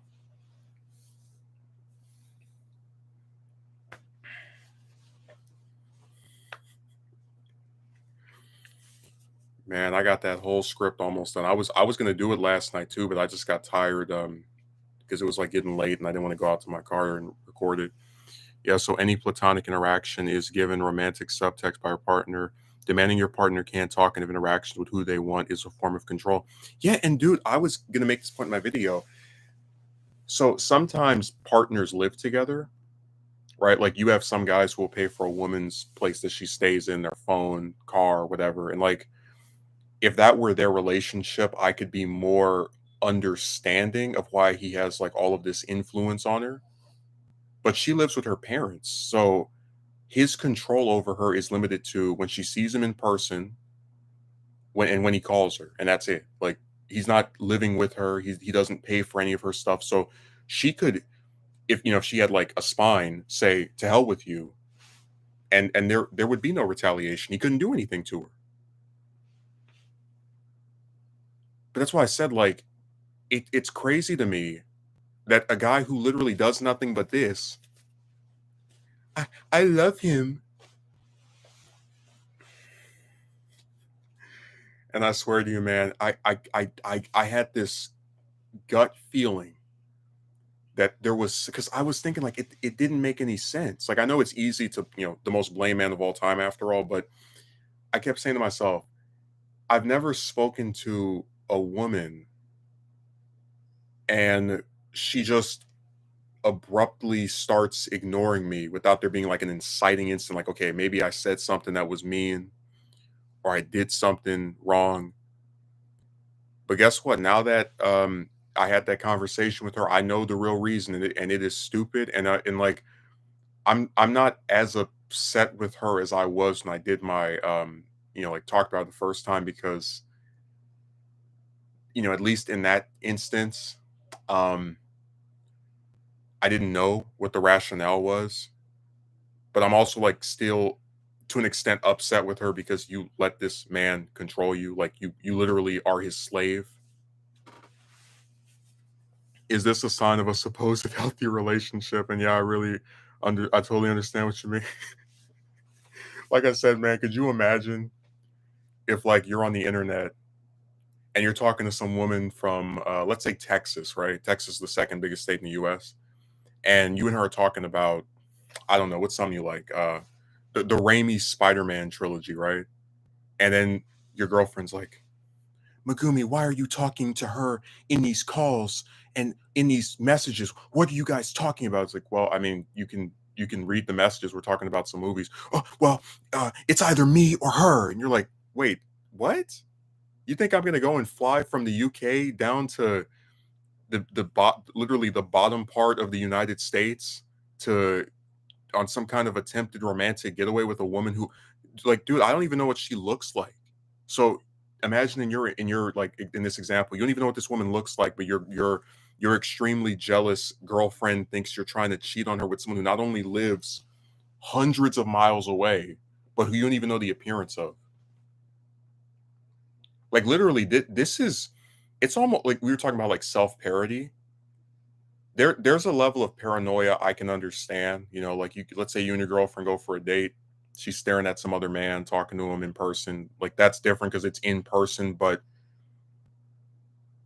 if you're so stupid as to get jealous about her talking to other men on the computer who live in other states, countries, you get where it's like a self-parody, like it's like a joke version of a jealous partner where there's legitimacy to the idea that if she's talking to other men or in your community, right? Maybe it could be cheating, maybe. But if it's in other parts of the world and you're acting like this upset and outraged over it, you're kind of like a big crybaby, like you're extremely paranoid, like to an almost comical extent. Like if I weren't involved with this and I heard about it, I'd be laughing right now.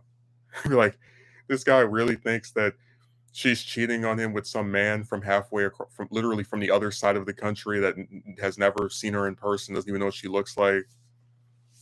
Yeah, it's a warped thinking. Even the woman knew how ridiculous the idea was, but she couldn't put her foot down on her partner or attempt to calm his nerves. And dude, it's like she said she's known him for 2 years. So I guess she must really like being harassed and being told what to do. Because think about it, why else would you stay with someone like that? It's not like her livelihood depends on it. Like, oh, if I break up with him, he'll kick me out of the house. She doesn't live with him. That's why I said, man, people like romances, they're fun in concept, but when they're executed like this, they're terrible because it makes her look like a pathetic wimp and it makes the guy look like this really stupid, obsessed uh prick. Like I don't know what other word to use. So yeah, they're definitely getting a full length video on them. And man, you should have seen me when she unfriended me because I had up to that point, it's okay, maybe she just gets busy, maybe she has other stuff going on. When I asked her the simple question of, why do you keep doing this to me? And that was enough for her to just like make it to where I couldn't speak to her anymore. So I got to work on that video that night. My fingers were like lightning striking that keyboard. He made a very uncalled for video on me. It's like, what did you think was going to happen? You know, this is what I do if someone pisses me off and it's like something major, right? Like, what do you think I was just gonna sit here and just shut up and not say anything? Just oh, this person I waited months for to speak to me is now choosing to ignore me after I showed extreme patience. Like, you know what I mean? Like, if you know, if you would think if someone has a pattern and you don't want to fall, I don't want to say victim, but like you don't want to end up as part of that, you're probably not going to do something that would tip them off to doing that. Yeah, they abuse that option so much. They think because they're online, their actions have no consequence, and they absolutely do. And man, especially when it is done to a content creator like yourself. My favorite thing is that one of these other, you know, you probably don't remember this, but I told you there was an account that subscribed to me publicly, right? So they like showed up my email, and then they unsubscribed to me within the same like month, couple of weeks. And I was thinking it was this lady from last year that I like fell out with, had a fall where she blocked me because I asked her, "Do you even want to speak to me?" Because you know that's a normal reaction.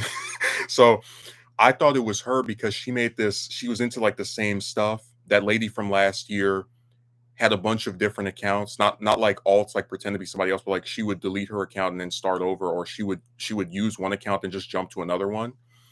And when that so like I thought that was her from like still can't confirm it is, but like maybe you might remember me mentioning that it was it was just kind of weird, like the animosity this person had toward me, even though I had apparently never interacted with them before, they made this account a few months ago.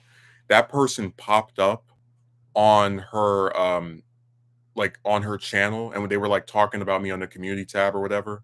And I'm not even kidding. Again, they're unsubbed for me, right? They came in the comment section. You're like a kid in preschool with talking about her. It's like, okay, if you talk about if you don't like her, you're still stalking her page. That's a creep move. I'm like, dingbat, you don't like me. You're unsubbed for me, but you magically found yourself on my channel. Hmm. I wonder how that happened. So if you're a man and you respond to a comment section where they're talking about you, like, think about this. On her page, they can talk about you in the comments, right? But if you do a video where you screenshot that or even just read what they're writing, you're you're the creep. You're like dude, I'm not even kidding. People online, they want it both ways. They want to be able to do whatever they want to people, treat them bad, lie on them, talk nasty about them publicly, but then they also want to control how you respond to them doing that. So it's okay for her to write several comments about me on her page, along with this other person that I think is this dingbat from last year, but that's besides the point. But if I do a video with screenshots or even just, I don't even have to say her name. I could just do a video and go, there was this woman earlier this year. Like, they think that's crossing a line. She was talking about we can maybe, this is before that, because our last interaction was that call last Friday, I guess Saturday morning. She actually said like, "Oh, I was the idiot in this situation. I should have told you. I didn't think." First, she said she didn't think She said we were too different to be friends. I don't know what that means because we had a lot of similar interests. I mean, after all, we spoke on the phone for hours. Then she was like, "Oh, maybe we can talk on only on YouTube occasionally." Like, no, no, we're not doing no half measures. Sorry. If you're gonna get rid of me altogether. Just completely blank me out. Block me everywhere, even though I'm not trying to contact you. Like, literally, I accepted when I got unfriended. Okay, we're never interacting again. That's it. They had me blocked on their channel, but of course, blocking only can do so much. So as I'm gonna do my video, gonna wash my hands of her, and that's it. And then she came on my stuff, trying to offer some proposals. No, no deal. They think they can have it both ways. They think they can treat you like trash, and then also like dictate how you respond to being treated like trash. So again, what she wanted was just, he's a pest, swat him away, and now I can be with my amazing man. Oh, there's a video about me and how stupid what I did was. Oh my god, I'm so bothered by this. Like, when she wrote that I made an uncalled for video about her or stream whatever, it's like, it was uncalled for to unfriend me when I did nothing to this bimbo. Like, I was extremely patient. Dude, there's a period after July when she started ignoring me again. I like between August to most of October, I made no attempt to reach out to her. I just assumed she had gone, full idiot. And I just, okay, you know what? We're done. So then she reappears where I'm like, oh, it looks like things might be getting better. Wow. And then for like a whole day, just stands me up, right? When she says, oh, we can have a call tomorrow or whatever. Then for a week, will not respond when I send her a message. I send one new message when I see her online. She unfriends me. Stream or video or whatever comes out within that same night. It sounds like they act like within 24 hours. I was like, oh yeah, I know who I'm talking about. I remember you mentioning how patient you were during the silly ignorance saga for no reason, man. Like, God, how do you tell somebody you're done ignoring them after you don't say anything for 2 weeks and then you ignore them for over 2 months? And again, during that second one, I really wasn't even thinking about her because I had all this crazy stuff, happening in real life. Looking for a job, getting charged all this money. I mean, you know what I'm talking about. Just like there were so many other more pressing manners matters that I wasn't like focused on her and thinking about her and you know plotting what kind of video I would, because I literally, before she unfriended me, I had no intention of doing a video on her. I had no, like, maybe I'll mention something like, oh man, this thing with this woman isn't making any sense. But as far as like a full length breakdown with with screenshots and all the rest of that stuff, mm-mm. Until she unfriended me, that was when I knew, okay, we're not friends if you're gonna unfriend me after I. It'd be one thing if I said, hey, you stupid, like if I was insulting, but I literally asked one question. I asked, why do you keep doing this to me? That is all. I swear, man, chicks, it like, there's some of the world's biggest cowards. If they get even the most micro aggressive response from you, they will try to run and hide and like jump away. Remember, the other one blocked me because I said to her, "It's been about a month since we last spoke. Do you even still want to keep speaking to me?" And then I was blocked. So that's why I said, like, these bastards get what's coming to them because you take my time, waste it, and mistreat me, and then expect me to just go quietly into the night. And remember, I didn't, before they spoke to me, I didn't know who these bastards were. Like I said to you before, I don't watch very many other people on here, like with any regularity. So it's like they reach out to you, they're receptive to speaking to you at first. They find you amusing for a while. This last one even calling you a friend. But the one thing a woman loves more than a friend is to see a friend fail, fall, die trying. In spite of everything she told you, eventually she hated you. Why bother? Yes, absolutely. They are afraid of taking responsibility. Dude, I'm not even kidding. If you look at these last messages before I got blocked by one and friended by the other, you would be shocked because you know that sometimes when we're sick of somebody, we yell at them, "What's wrong with you?" Like something actually aggressive, right? You can have the most calm response, and it will be enough for them to basically just throw you in the trash. Like you can just ask, "Hey, so do you still want to talk to me?" And you're blocked. I think I told you there was a guy I reached out to on Instagarbage who I used to go to high school with, and I asked him hi. All right, rather I said how are you doing or hi or something like that, and he blocked me.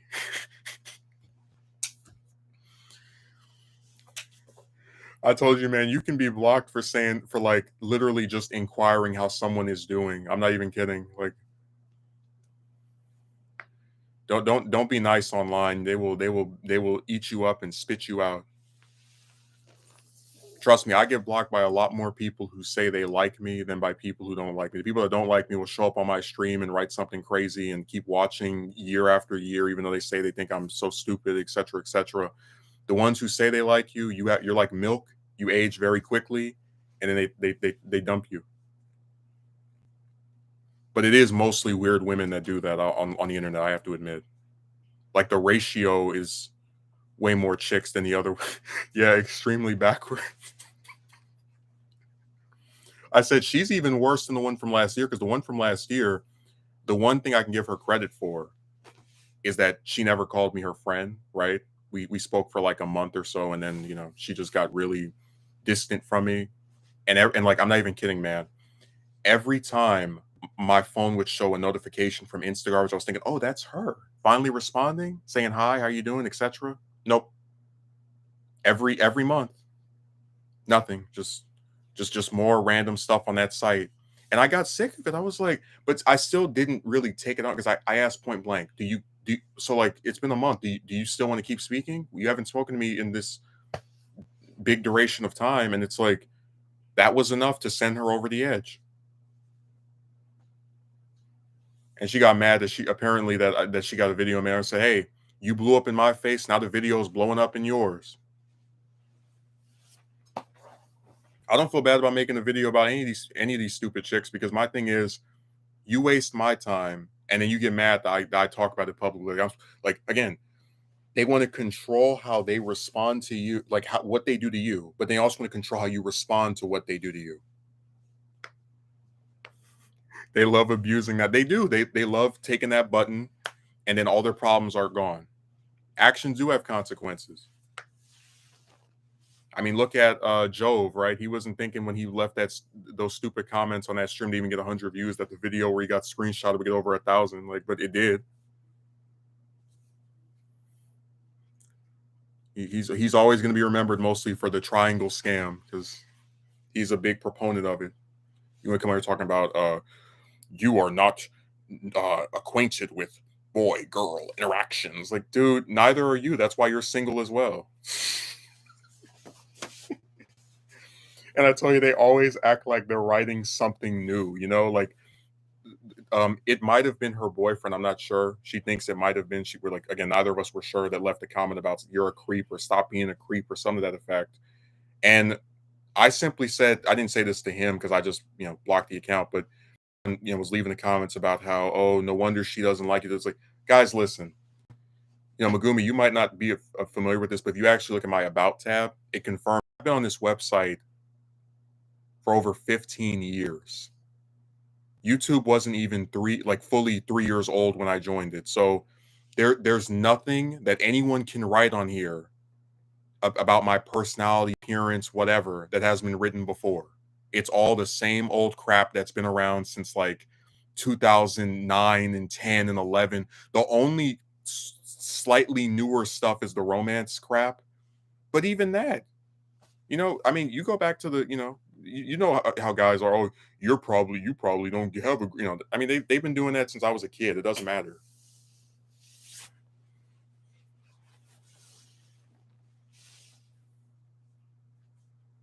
So any insult they throw out, it's just a regurgitation of something we've seen before. Act like they're really writing something brand new. Tell you, I'm tired of remakes.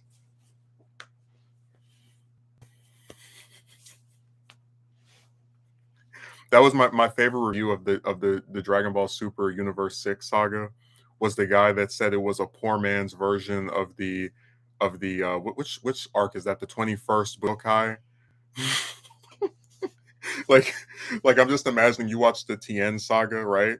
And then it's like, okay, you like that arc, right? It has a really nice main antagonist and a really shocking ending where one of the lead protagonists gets, you know, basically taken out for the first time in the whole series. Okay, here's the poor man's version. Like, I'm just imagining you're like, wow, this dip in quality is crazy. Like, the people only they talk to don't have feelings or things that would annoy them. Well, you know what I mean? Like the double standard of, I can block you, I can unfriend you, I can even talk trash about you publicly if I want. But if you make a video on me, how could you do this? So you remember when a video was made on me by a former person that watched me? He didn't do what I do. He put my name in the title, was playing clips of me. It's like I do them a kindness by not putting their name in there, because this really is not about trying to publicly diss you and make everyone aware of what you are. No, it's me venting. I'm not trying to destroy anybody's life. I'm not trying to discourage people from watching you or put you on some kind of like hit list or any of that stupid stuff. It's me just talking about something that upset me. That's it.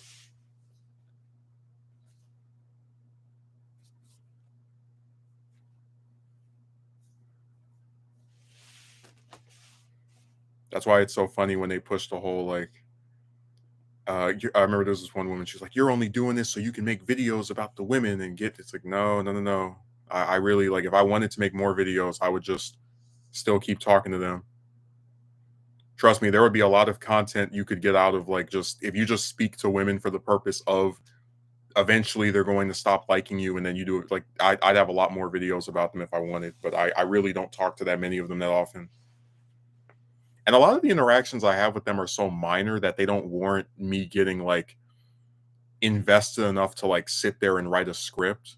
Dude, this is a 4-month saga with a woman I'm not even like trying to date over, we were talking about like how the friend zone is a curse. Like people always tell you that you're not good enough to be with one of them, but you're good enough for one of them to sit on the phone with you for hours on end and, you know, talk to you for these indefinite periods of time. And it's like, I asked the question, what's the point of being friends with women if they're going to date someone and then drop you like a hot potato um, because of your gender? Like you're not hitting on her, you're not doing anything to her, you're not trying to get with her. It's literally just you are male. The boyfriend is jealous. The boyfriend comes before you, so goodbye. Like what is the point of being friends with a woman if that's your fate? That's your destiny. You're going to talk to her. She's going to say she likes you. You have such a connection. Da, da, da, da. Now she's with this guy, and she has no actual like gumption to stand up for herself. So you'll be booted out of her life so that you can make room for her new uh thing or whatever. Like what is the point of that? Dude, unfortunately something like this actually happened to me a few days ago on wow. Hey, this is the year of the controlling, jealous boyfriends, huh? And dude, like I said, I would be more sympathetic if it was like a real life guy that she was talking to, but one over the computer from the other side of the US. No, that's stupid. That's like literal parody versions of what's the way of putting it, of like jealousy. Like it is a I wouldn't have even thought it was real until this happened. Like there's no way a guy gets jealous that his woman is talking to some dude over the computer from like several like half a dozen states away. But like it's real.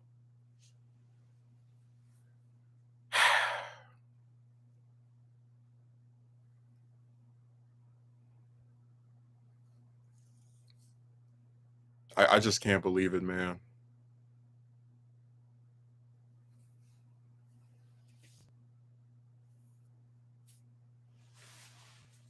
Let me fire this thing up. Let me see how much of it I still have left.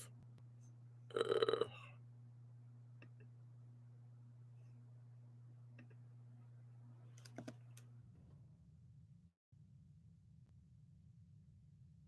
okay, 4 pages. No, I'm gonna see if I can put it out tonight or tomorrow. Um, because the more screenshots I add in, it's gonna be harder to just edit it all together. So I'll probably limit it to just a few. I actually was compelled to speak to this woman in the server we were in. I only wanted to try speaking to her because we had similar interests in the games we liked when I read her profile.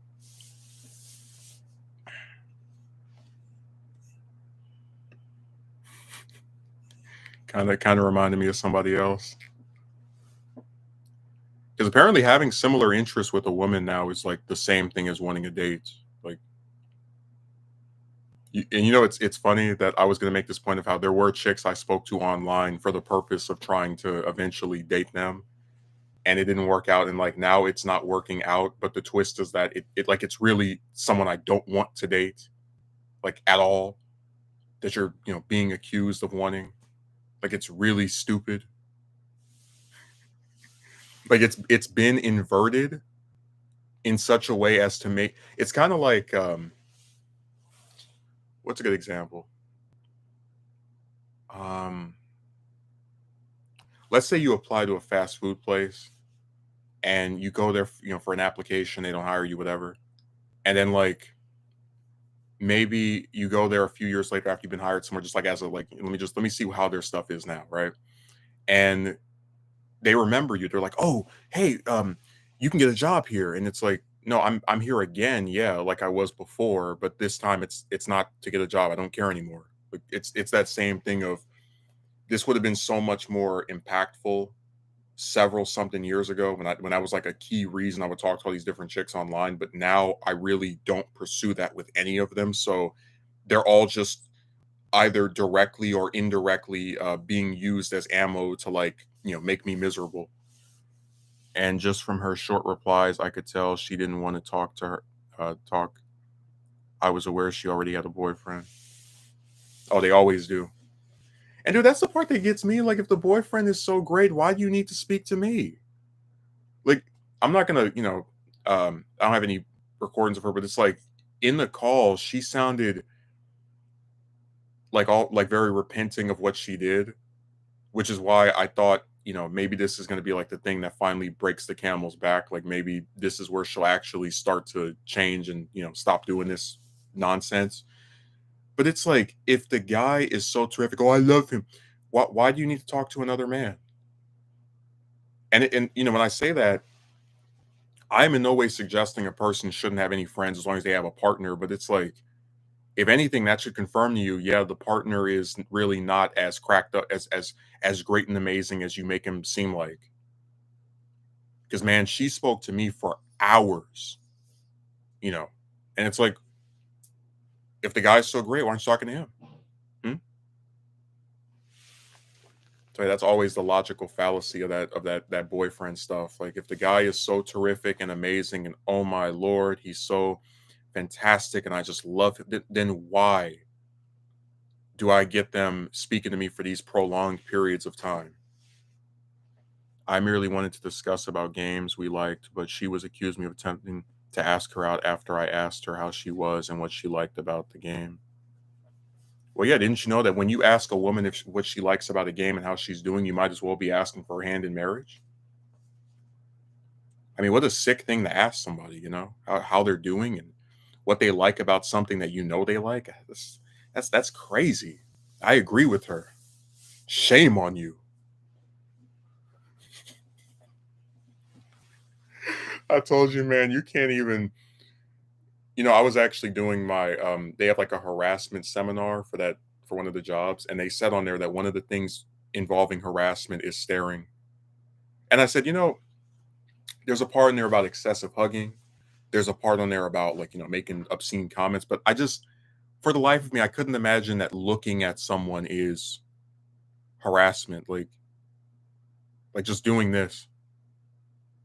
That makes you feel uncomfortable. Like he looked at me. What was he looking at your backside? Was he like I don't understand. Just staring at someone or like I don't know. I told you, man, everything is harassment nowadays. Like everything. If you talk to a woman online, you want to be her boyfriend, even if she lives in another country or state, and you say nothing romantic, you want to be her boyfriend. Yeah. Right when I set her straight, that wasn't my intention. She started being somewhat remorseful and tried asking me about what I liked about the game, but then I actually blocked her.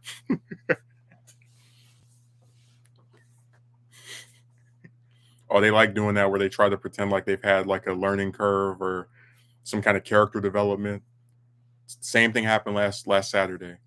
Yeah, it wasn't right of me. Even if you said my name in your video, I deserve it. I'm like, oh wow, she's actually apologizing for what she's done. Wow. I mean, that's really rare for a woman online to do. I think I've only seen that happen maybe one time before. Very rare. They usually aren't accountable for anything they say or do that, this disenfranchises you. I was like, okay, maybe this might end up being different. Oh, her boyfriend's online. Oh, she just spoke to him. Oh, she's gonna block me because he wants her, even though blocking me really isn't changing anything because I'm not going out of my way to talk to her anyway. She sent me a friend request. Okay.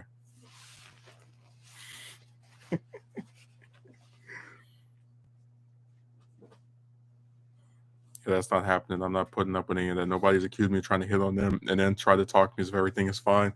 Well, that's why I was so disgusted with Triple O because it's like you're talking to this broad about the news, and then she sends you a big giant warning message just to be clear. I'm not looking for anything romantic. I'm like, huh?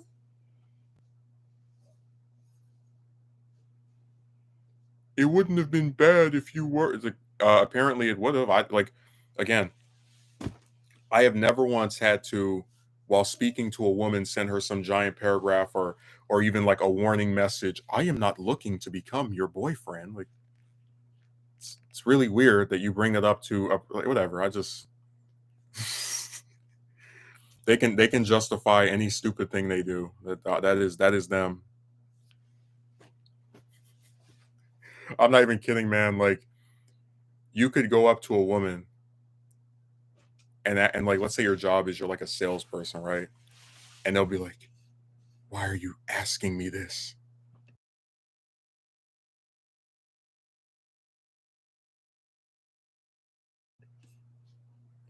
They believe everything is all designed for the purpose of getting with them. Like every interaction, every just dialogue, it's all for the purpose of a date. Everything. You just we all have these grand plans to get with them. It's really insane, but it's also really how they think. And even the few ones that aren't like that, like she wasn't that way. They still allow themselves to fall into the same traps and form this like from the same convictions.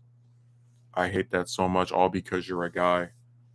I didn't want to share this, but back when I was on like seriously using Insta garbage, I had this account that, and like I just hope you understand my perspective.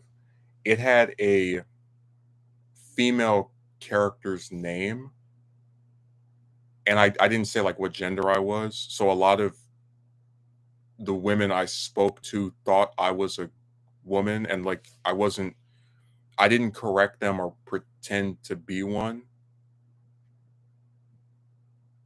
And I did that on purpose so that there was no attempt at doing the whole, oh, you're talking to me and you're trying to, because they don't know what you are, and they're assuming that you're something else. And I'm like, okay, if that's what it takes for them to just like relax and treat me like a human being and not think that everything is romantic or has some kind of uh, promiscuous male predator quality, then yeah, we'll go ahead and let them believe what they want.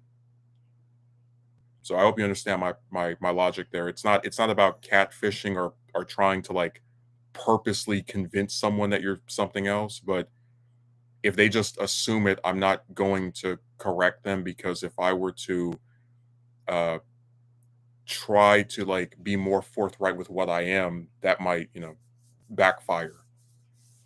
I totally understand. I remember doing this kind of experiment some time ago. I was pretty astonished at the results.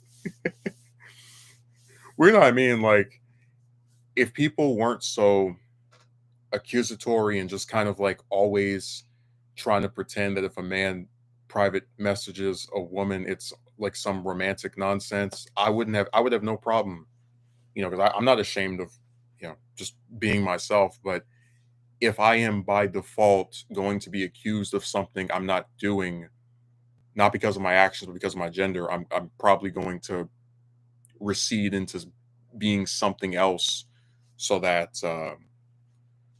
the conversation is not bogged down in nonsense.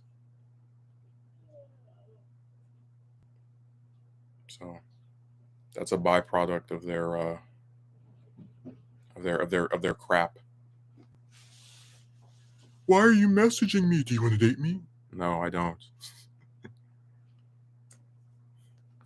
And I didn't get that when I had that account. No one ever accused me of that. And I spoke to several of them, maybe half a dozen, maybe more than that, and none of them ever made that inference. I only had one of them do the whole like weird thing where they just abruptly stopped talking to you, but the rest were fine. And it was nice to have, not have that like suspicion looming over me. If I talk to, say, some woman from another country about I don't know, games or comics, and she thinks I am one as well, there's no, oh, why are you messaging me privately? Do you want to get my number? That didn't happen.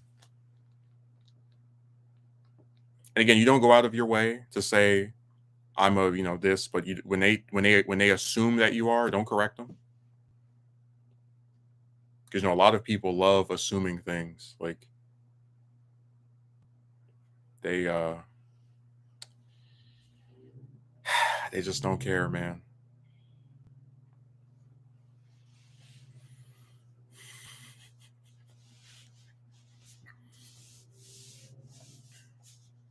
I just couldn't imagine doing that in real life where every time a woman talks to you, "Why are you speaking to me?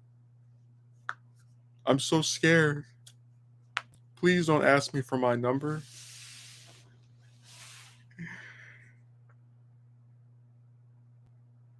I just find that so interesting. They really think that like every guy they talk to has this grand mission to be with them. Like we're all just sitting around with these like schematics of how we're going to make them become our partner. Yeah, I know what you mean. It's really sad and interesting at the same time. Well, it's really sad because I didn't like I truly did not act any differently with them than I do with anyone else. They just don't know what I actually am, so they act differently because of that. I was told I was nice and I was fun to talk to and, this, that, or the other. Like I didn't have to change my personality. It's just the perception of it was received more warmly because they thought I was one of them.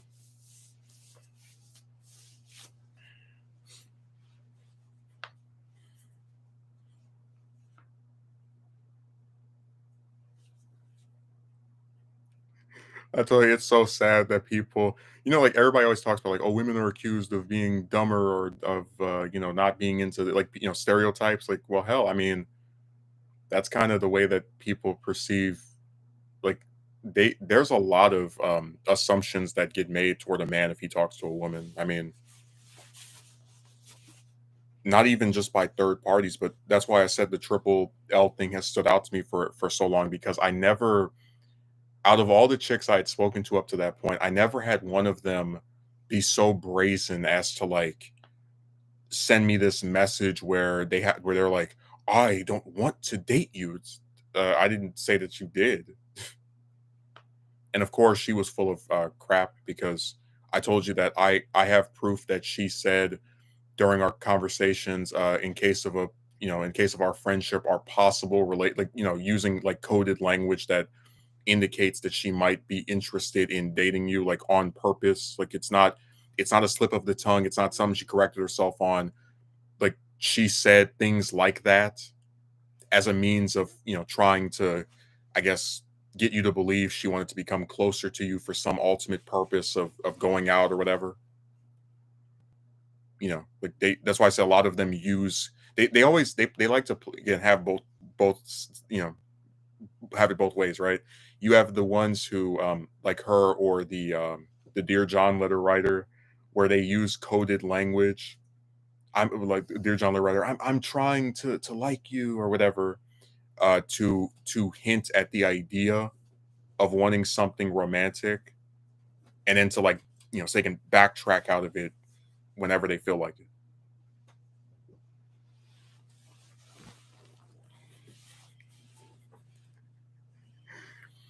I'm telling you, man, you just can't win with these people. Like they're always looking for an exit door.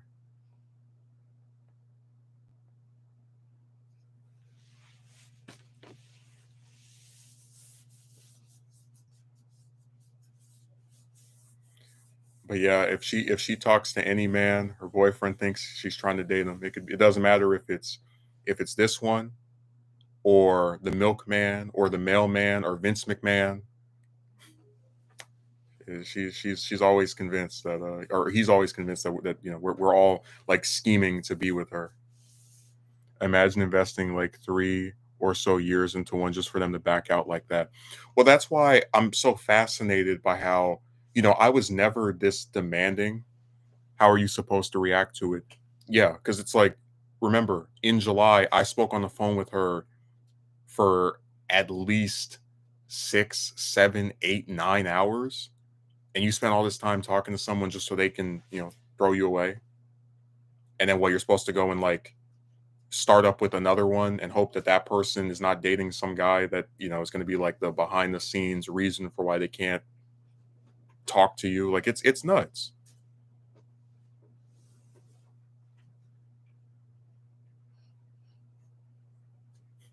I tell you, like, that I imagine, like, I couldn't, we were talking about, like, with, Triple L, there was a part of me that kind of felt like maybe I should have been more, patient, even though it had already been almost a year of just talking to her and it not really going anywhere. But for the life of me, I couldn't imagine like speaking to her for, as you said, 3 years, and then oh, she's dating this guy, so I guess you're not good enough to talk to her anymore because the guy thinks that that you want her romantically. So you're supposed to just like accept, okay, I can't talk to this person that claimed I was their friend anymore because of my gender, not because I did something, that ruined it or messed it up. Okay. All right. Man, I don't even want to imagine what type of video I would have made if that happened. Like if I spoke to her all the way up until what would that have been, like 2022? Oh man. You might have had a whole damn documentary on her, a whole like 2 3 hour video just of me raging. YouTube probably would have put an age restriction on that. I don't even want to imagine just how pissed I would have been. Because again, you can't get 3 years back.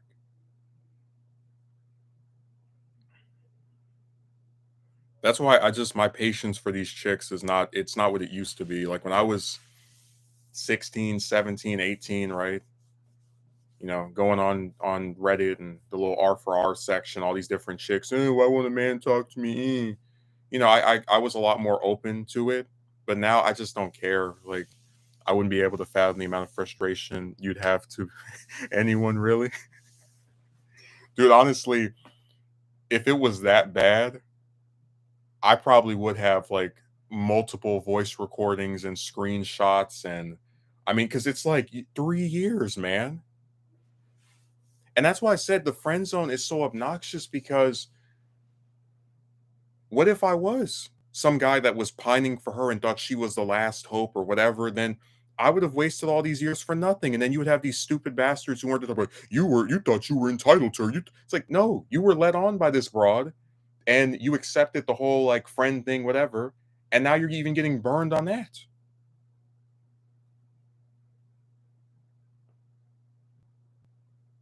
God, man, it just the entitlement thing is such a stupid, and it's a thing that's mostly said by these like dumb women and some of these guys online too that defend them. But you understand where if somebody was entitled, they wouldn't do something that they think is going to earn them the romantic affection of a woman. Like they wouldn't go out and talk to all these different chicks if they think they were just owed a date. That's why I said it's a literal contradiction. You can't have someone that works for something get upset when they don't get it and then say they thought they were entitled to it. It's like it doesn't yeah, that doesn't make any sense.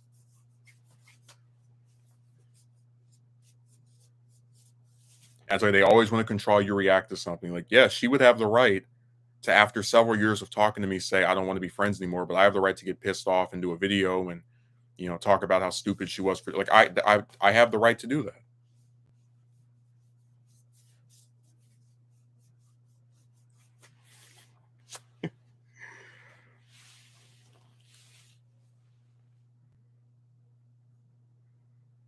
No, that would have been awful. Of course it goes both ways. But you get where it's really not entitlement if someone works for something and they don't get what they want and they get upset. Like entitlement is you not having tried at all, and that's not the case there. You tried and it didn't work out, and you're upset over it.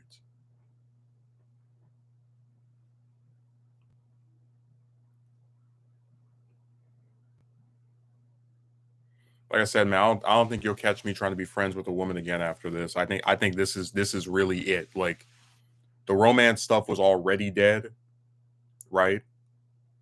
But the whole like friendship angle that's fading away too. Because last year the only one I tried to be friends with was, well, yeah, it was the one that blocked me. Uh, what is happening here? Okay, thing froze for a second. But the only one I tried to be friends with was the one that blocked me last year, and then after that, it was this one this year, and that's been it. So you might really be seeing the final like the last leg of non-romantic relationships with women. Like it is fading away. Yes, that's the actual difference. It's like a lot of those people don't understand definition of entitlement. I'm not even kidding. If I was entitled to be with a woman, I would be like dating apps and going places. I don't have to do. I can just sit here and then a woman will show up at my door and she'll ask me out and be so honored that I said yes. But I don't have that belief. I've never had that belief. In fact, actually, one of the reasons I got so sick of them was because there were so many of them that I got burnt out permanently because it's like, how many years do you have to spend investing days and weeks and all this time into like going on this site, talk to one here, go on this site, talk to one here, go on, this app, talk to one here. I mean, drive over to the mall every couple of days. I just got sick of it. I'm like, this is going nowhere. If anything, women are entitled to you because after you say, "Hey, look, I'm sick of these guys. Enough of this."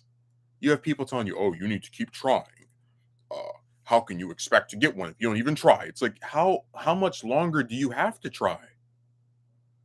How many of them do you have to talk to just to get the most frivolous, minute stuff from them?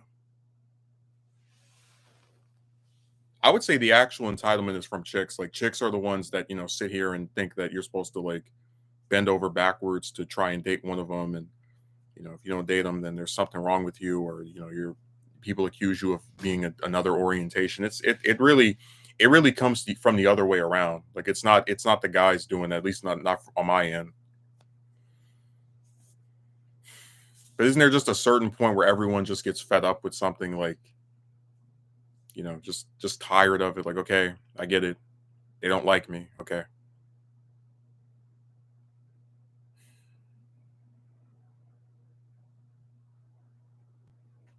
People don't understand definitions of any words. That's why on that video, that lady had to come and say that she never said she didn't like me after her friend that likes to make multiple accounts was like, "I see why she doesn't like you."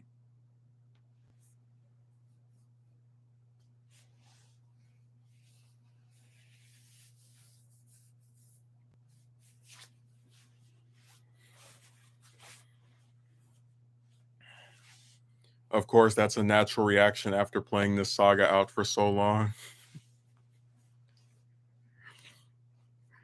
Man, I'm telling you, I just woke up one day and I was like, you know what?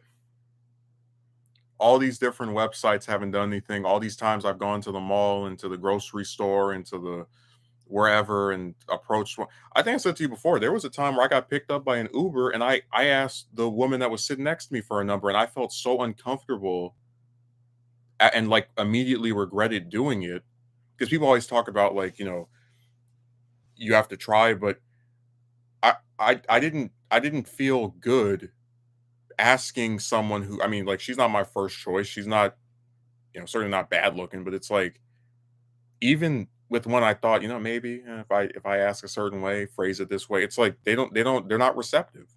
I mean, you saw even when I was working at that place last year, I tell you about the lady where I asked her if I get like an email to contact her, and then in her email response to me asking what her hobbies were, she starts talking about traveling over the weekend, over the holidays with her boyfriend. It's like, bimbo, nobody asked you about who you were dating. I don't want you. Otherwise, I would have asked for your number and tried to like do something more explicit. Like, what, you really think I'm stupid enough to try and uh, date someone not only that works at the same place as me, but also like write stuff to them of that variety? Are you like? That's why you better believe after she sent that message, no more from me. Haven't spoken to her since I sent that. Not going to speak to her since or ever again. That's it.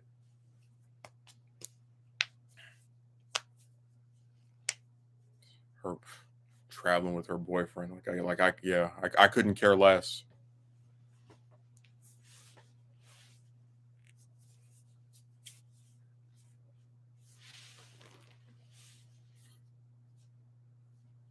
I'm telling you, man, people just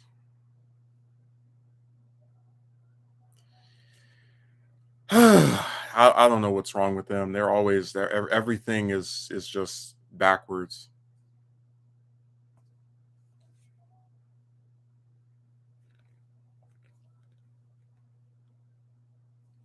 Look at me. I am female, so if you look at me, you are trying to get with me.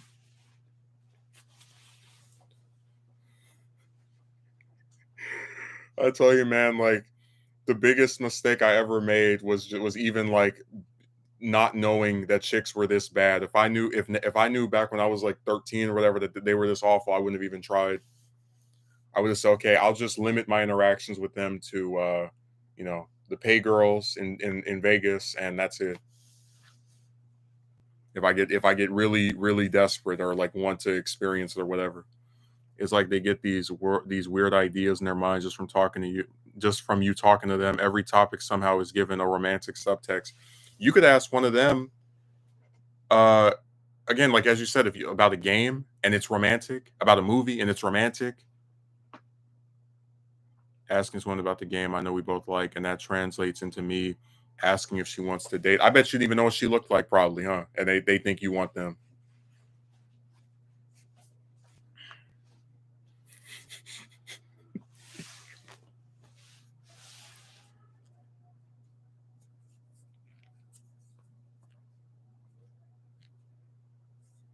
I was gonna tell you, I actually only had one good thing happen this month. Where's that picture? So about a week ago, they had the some of the Dragon Ball voice actors like in California. It was Bergmeyer. That's when I did TN. His mother, who originally voiced Frieza in the Funimation dub, and the voice actress that does Chi Chi, and I was so excited at the prospect of seeing Linda Young because that was my favorite Frieza because Frieza has this kind of like androgynous appearance where a lot of my classmates, for example, thought that he was a girl because of his voice, but like also like the lips and just kind of like having this really like slim physique.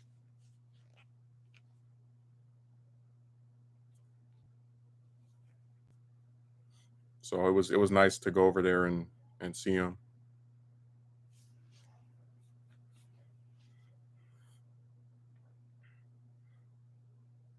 Yeah, I actually did end up getting a picture with her. It was pretty nice. Let's see if I can show it on here. She wanted to copy the pose of Goku and Frieza like staring at each other, and that it's like a manga spread. Yeah, it's reflecting pretty badly off of here. Let me see if I can put my other hand. But she's the one who wanted that pose where it's like they, what I'm talking about, where like it's Goku and Frieza, and they both have their arms like they're like their fists on their waist, basically like looking at each other, and you see like the height difference. That's what she was trying to emulate there. You're supposed to look mad, but I couldn't. I was smiling.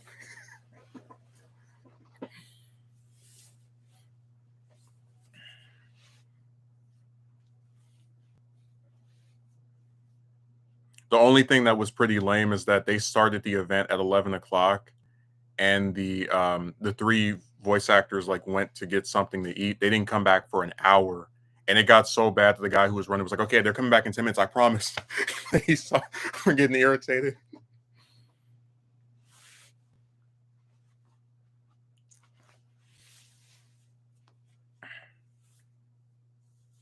By the way, I was thinking of going to Comic Con, but it's $60 for a ticket.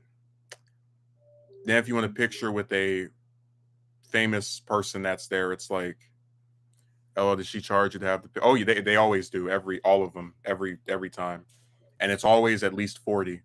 I've only seen one actor um, who charged less than that, and I'm not even kidding. The site, so like the professional photo with him at this event was $85. I was like, okay, I'm not doing that. But his actual picture with you, like just off your phone, 30. I was like, damn, if I knew that I would have driven out there. Because they don't say it on the website. So no, if trust me, if they weren't charging for pictures, I would have gotten one with all three of them. Because I really like her son STN. He's very he's got this like extremely expressive voice. Like during the King Piccolo saga when Goku saves him from Drum, he's like, I must be dreaming. Goku, you're alive. Like you can just feel all the passion. He really is one of Funimation's best voice actors, in my opinion.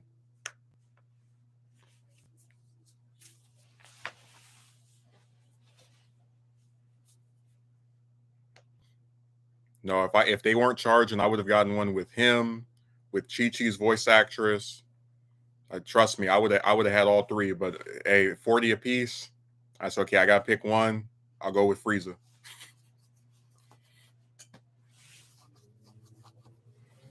Yeah, everybody charges you for a photo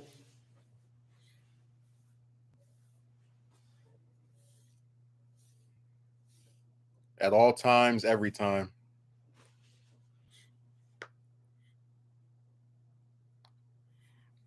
Very lucky they were in your state. You could visit them. Oh yeah, when I found out, I got the ticket and I made sure to get over there because I was not expecting that at all. A lot of the voice actors for these because Texas is like taking everything over. They're over there, like so it was either fly out to them or if they come to you, then you make sure you don't have anything booked that day.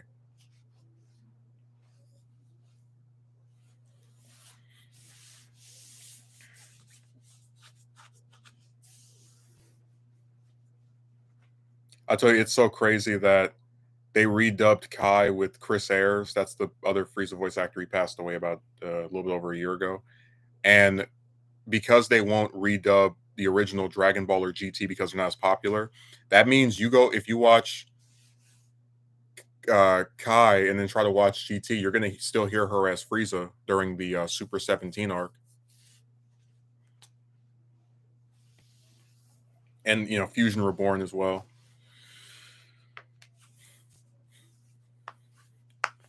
You teach this son of a Saiyan.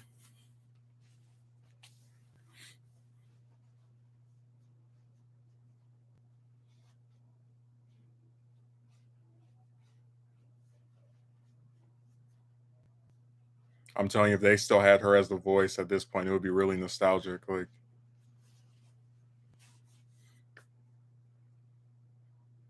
but it is what it is.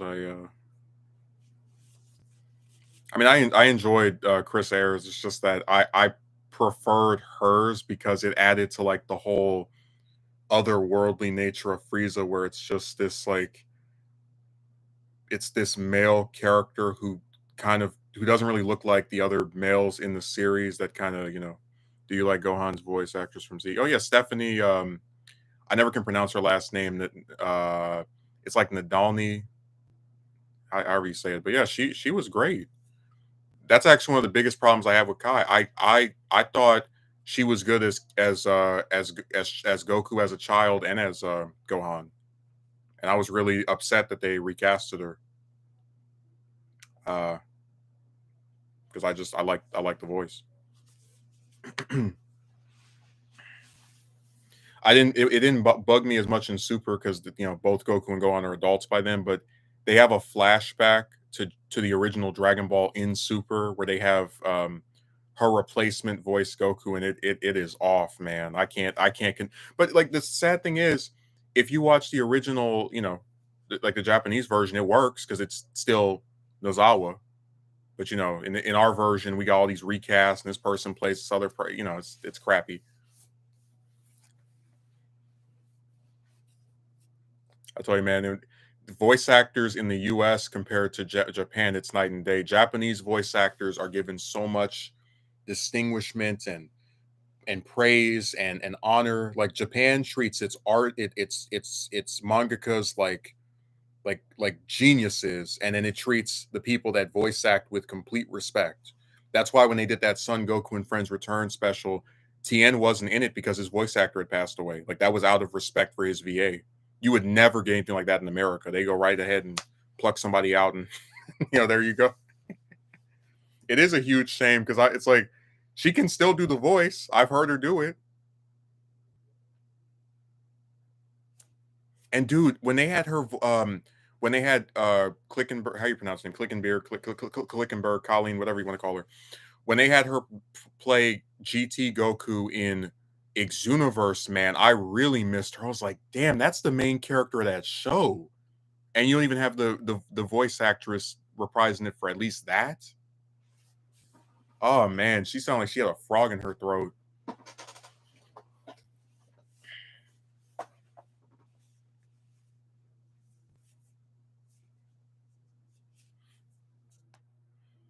No, I do miss Stephanie. Her and Tiffany Vollmer, the original voice for Bulma. And it's like that's crazy to think that the two of them together are in literally all of Dragon Ball, you know, except I guess the Buu saga with her in Stephanie's case, because at that point Gohan is grown up, but it's like they probably had more voice work for that series than probably any other actor, combined, and like both of them get dumped for what I think are some inferior replacements, but I digress. That must have been the worst thing for Volmer because it's like you do all of Z, and then you do all of Dragon Ball, you do all of GT, then you do all the movies that Volmer's in, which is a good chunk of them, and then even after all those years of playing this character across all the different games, they just are like goodbye.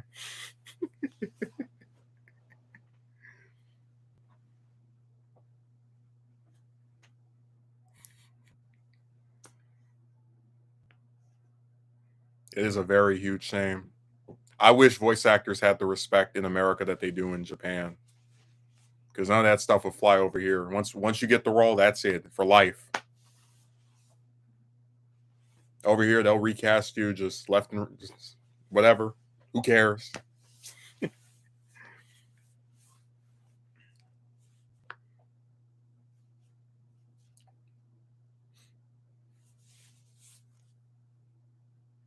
Oh, they always charge you for pictures. Nothing is free.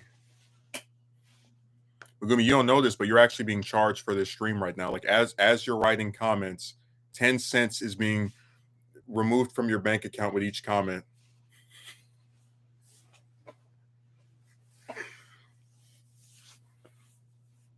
I've always liked how organized and respectful Japan was towards their VAs in general. A lot of material they are. That's why I said Japan. The one thing the thing I like more about them than any other country is it is the country of honor and respect and admiration. Like you look at Toriyama, right? Even though he doesn't do anything really that much anymore, we don't even know if this guy is alive or not because they, basically keep him hidden in his bunker. All the boys who grew up reading, Dragon Ball, Doctor Slump to a lesser extent, they all acknowledge him as their influence. They all come out and say, "Yeah, I started drawing because I liked, his work or etc." They no one pretends that they're not influenced by him, and literally all the Dragon Ball fans, especially even the American ones, they know who he is. But then you look at something like Marvel, for example. Yeah, people are watching these stupid billion-dollar movies, but they can't even tell you who made Captain America or Hulk or Iron Man, even though it's literally all the same. One of the same two people. Like it's crazy. I'm serious, Megumi. Like I asked my friend, "Do you know who Jack Kirby is?" And he thought it was the guy that made the video game character Kirby because of his last name. And I just put my hand over my face in disgrace. One of the most prolific comic creators ever, and you over here saying that you think he made some Japanese video, man, whatever. And again, all it takes to figure out who that was, who made this character, made that quick Google search. It's all it takes. Too lazy to do it because you know why? The mundane existence. Oh, new movie came out with Hulk. It's trendy. Let me go watch it. Oh, do I actually care about the character of Hulk and who made him and different? And then not really.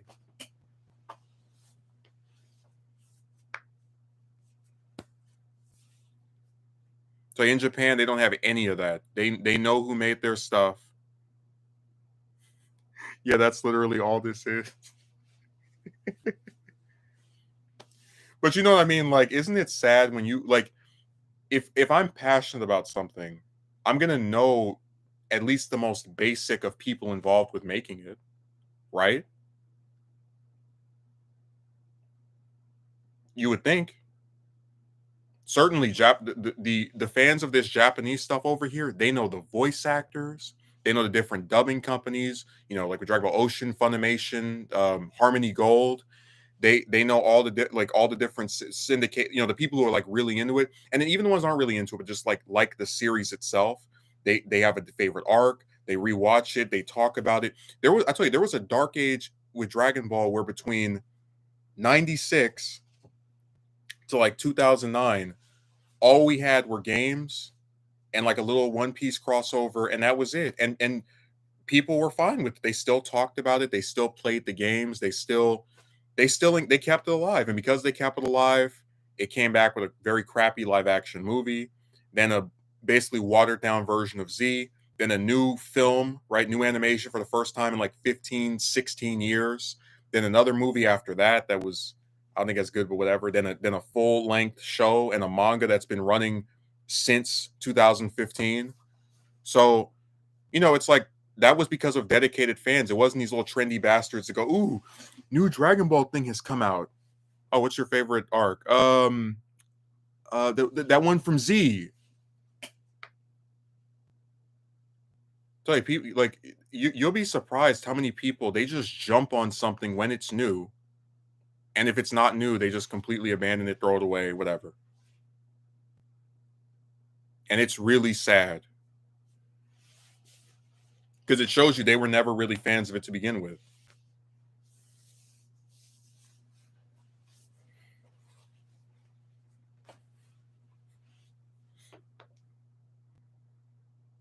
I'm telling you, man, it's really pathetic.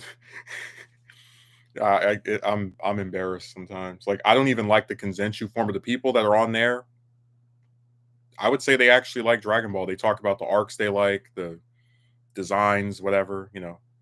Uh, but if you're talking about these American fans, they watched it on Toonami 15, 16 years ago. They saw Battle of Gods and Resurrection F and Broly and Superhero because they were new, and they saw Super because it was new. Maybe they play one or two of the new games, but are they actually going to be like watching the original show on just any old day of the week? Or no, never, because they don't care. It's all about being trendy and whatever is coming out, and I can just kind of like jump onto. Just like my friend went to go see the new Transformers that came out this year, Age of Extinction. I looked at him like he was crazy. I said, "You have never once expressed any desire, interest, or concern in watching anything related to that series for as long as I have known you." But again, it was trendy. It's the mundane existence. Oh, this familiar IP just came out with something new. I'm kind of familiar with it a little bit, right? I know like some of the major characters' names, but certainly not enough to get invested. I guess I'll go see it. Whatever. I really don't like that seriously when it comes to this stuff in general. So many people are like this, so generic in their recollection of things they claim to like or lack knowledge of. Yeah, they aren't true fans. No, that's why I said that period where there was no new Dragon Ball and I was playing the games and watching that little AMV videos people made with it, and I drew my own horrible art, but whatever. Like that was when the actual like who was a fan and who wasn't was very obvious. Same thing with Naruto. Like Naruto's been over for almost 10 years and there's still people who talk about, still people that watch it. Um, but again, you don't truly see who's a fan of something until after it's over. Like I'll always love the Raimi trilogy. I'll always love I like the Dark Knight trilogy. Um, the first three Toy Stories are pretty good. Just but I don't need new stuff with that to go back and watch it and enjoy it. Is what I'm getting at. Just like eventually they're gonna end the MCU. I'll always like that those first three phases. Iron Man is one of my favorite superhero movies ever. Same thing with Infinity War. But you know my point. I don't need something new to you know care about or rewatch something I liked because if it was so good, I keep coming back to it.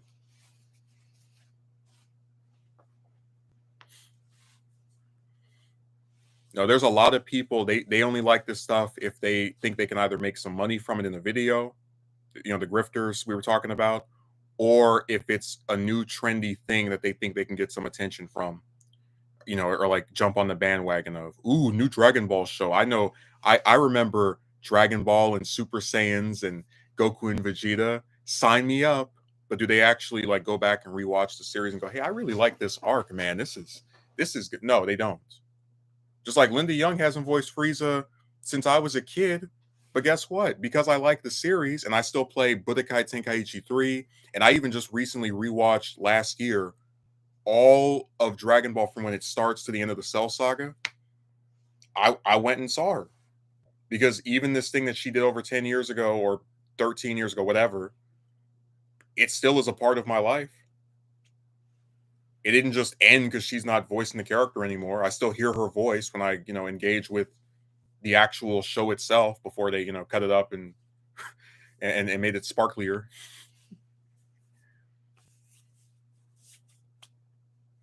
No, they are not true fans at all. It's all a grift and bandwagoners. The grift is the people that make money off of pretend to like something. The bandwagoners are the people who couldn't care less about an IP or property, but because there's something new, let me jump on.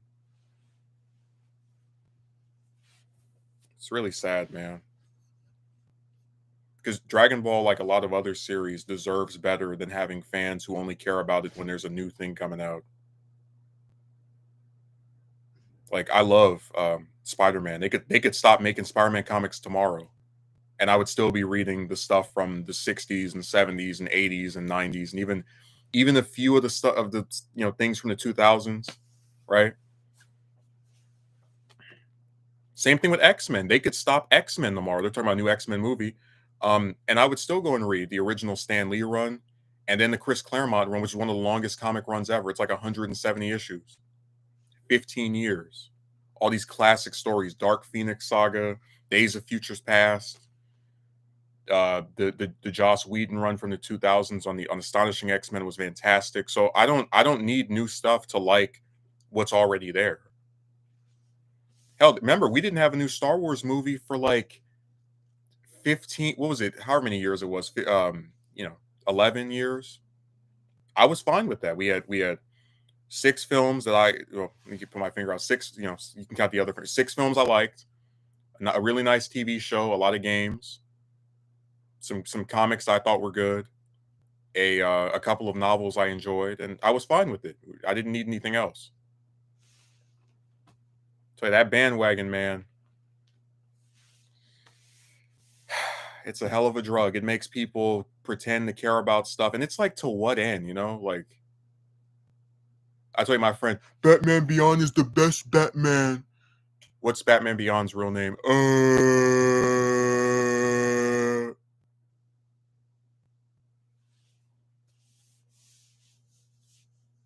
I wasn't surprised he didn't remember the main character's name because he never talks about that show because he doesn't watch that show. He remembers the theme song and a costume design, and that's it. Just like I was watching, Danny Phantom. That's one of my favorite like Nickelodeon cartoons, and I have the whole show like on Apple TV. And he was like, "That's one of my top 3 Nicktoons." I'm like, "Dude, don't start." I said that to him. He's like, "Oh, my favorite one is Invader Zim." I was like, "When have you ever talked about that show?" But like you would say, why am I getting like so annoyed that he's saying that Danny Phantom's one of his 3 because he doesn't remember anything about that show. He never watches it. He never talks about it. He might remember the theme song, maybe the way the characters look, but again, like nothing. They had a new graphic novel come out literally just a few months ago. This is the first one. I'm gonna pull it out. I got a copy of it right here. I got it hidden all up under here because I was trying not to. But that's so embarrassing. It is because it shows that you don't care about anything but whatever your recollection. Like you care enough to remember that it existed, but not enough to actually know anything about it. But this is the first new content for that series, like dedicated exclusively to it since 2007. It just came out this summer, and I got it, pre-ordered it. I really liked it, because I actually still care about that show, and want some continuation of it, even if it's in a form and I'm not, that much a fan of, uh, or would like not would prefer to be a show again, but if it's a comic, I'll take it, whatever. He didn't say one word about because he had no idea because he doesn't care about that series, even though it's one of his top three favorite Nicktoons.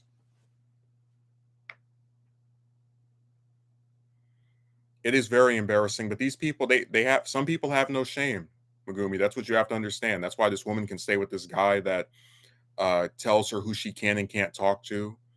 And that's why I can have someone like that who says they like all these different things that they barely remember anything of.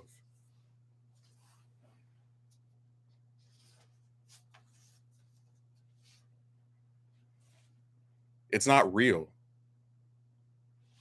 You know, these people are as interested in these different series as you might be in homemaking. I mean, like it's all hollow. Like you're not going to pretend you're into homemaking, but they're going to pretend they like this stuff that they can't name any of the characters from. They can't say what their favorite episode, season, saga arc is. They have no clue because they don't give a damn.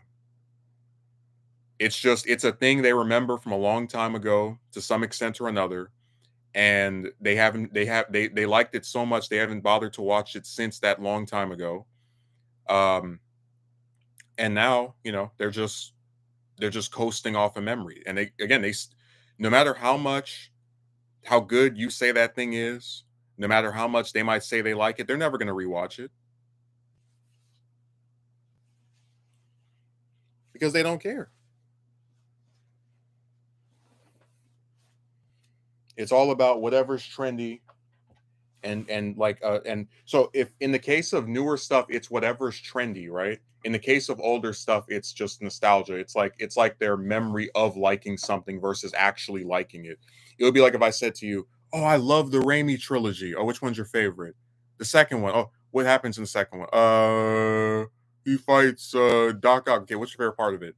um um that part where he puts his costume on. Like they don't remember anything because they haven't seen it, you know, either since they were a kid or at all. No, that's why. Remember, I told you him saying that Tasm was the best or whatever. I thought was stupid, but it makes sense because remember the last Raimi film came out when this guy was like 8, 9, right? Hasn't seen it since. That's why I can barely remember anything from it. So his memories of Tasm are more clearer. And he doesn't really like the Iron Boy thing with the MCU version. So he's going to go to the only one that he really either likes or has memories of and try to put a crown on that one. But it's an undeserved crown because to say you like something more than something else implies that you at least remember the other thing enough to be able to draw that distinction, say this is why this is better than this, but you don't remember anything about what you're comparing it to.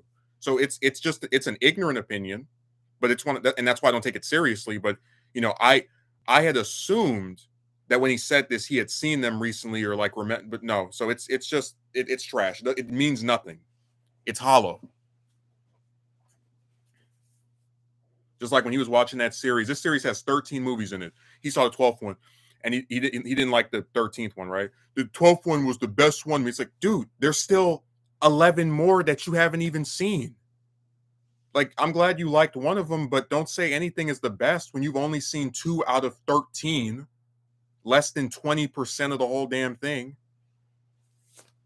That's just what he does. Like it's goofy, but it's a microcosm of a lot of other people that are in the same boat.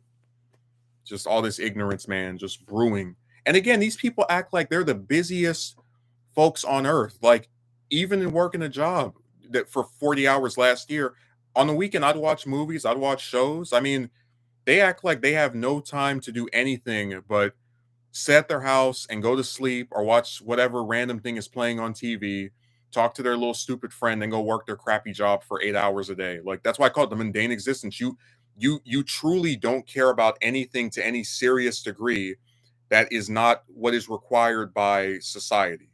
Like you care about working because you're supposed to have a job in order to survive. But as far as like having a hobby that you're passionate about and you know all this, no, nothing. That's why they don't care about American history. That's why they don't have any basic knowledge of significant events in their own damn country because hey, it doesn't matter to them. I got my job. I have my little way of paying, for whatever crap I need. So anything beyond that, even the stuff I claim to enjoy, I still barely know anything about or couldn't be bothered to watch it again. So it's the mundane existence. It's the mundane existence tied with being trendy, tied with like ignorance and nostalgia, and just like an overinflated I guess importance. But anyways, Megumi, I hope you enjoyed the stream. I kept it going longer so you could speak to me. I've got some other stuff to do, so I don't know if I'm going to be available Monday. I'll see if I am, and then if not, we'll stream another day. So I hope you enjoyed this breakdown. Um, you know, it's been a very irritating year. There looks to be a few bright spots, but I don't know for sure if we're going to get them. So thanks for showing up, and have a good rest of your weekend.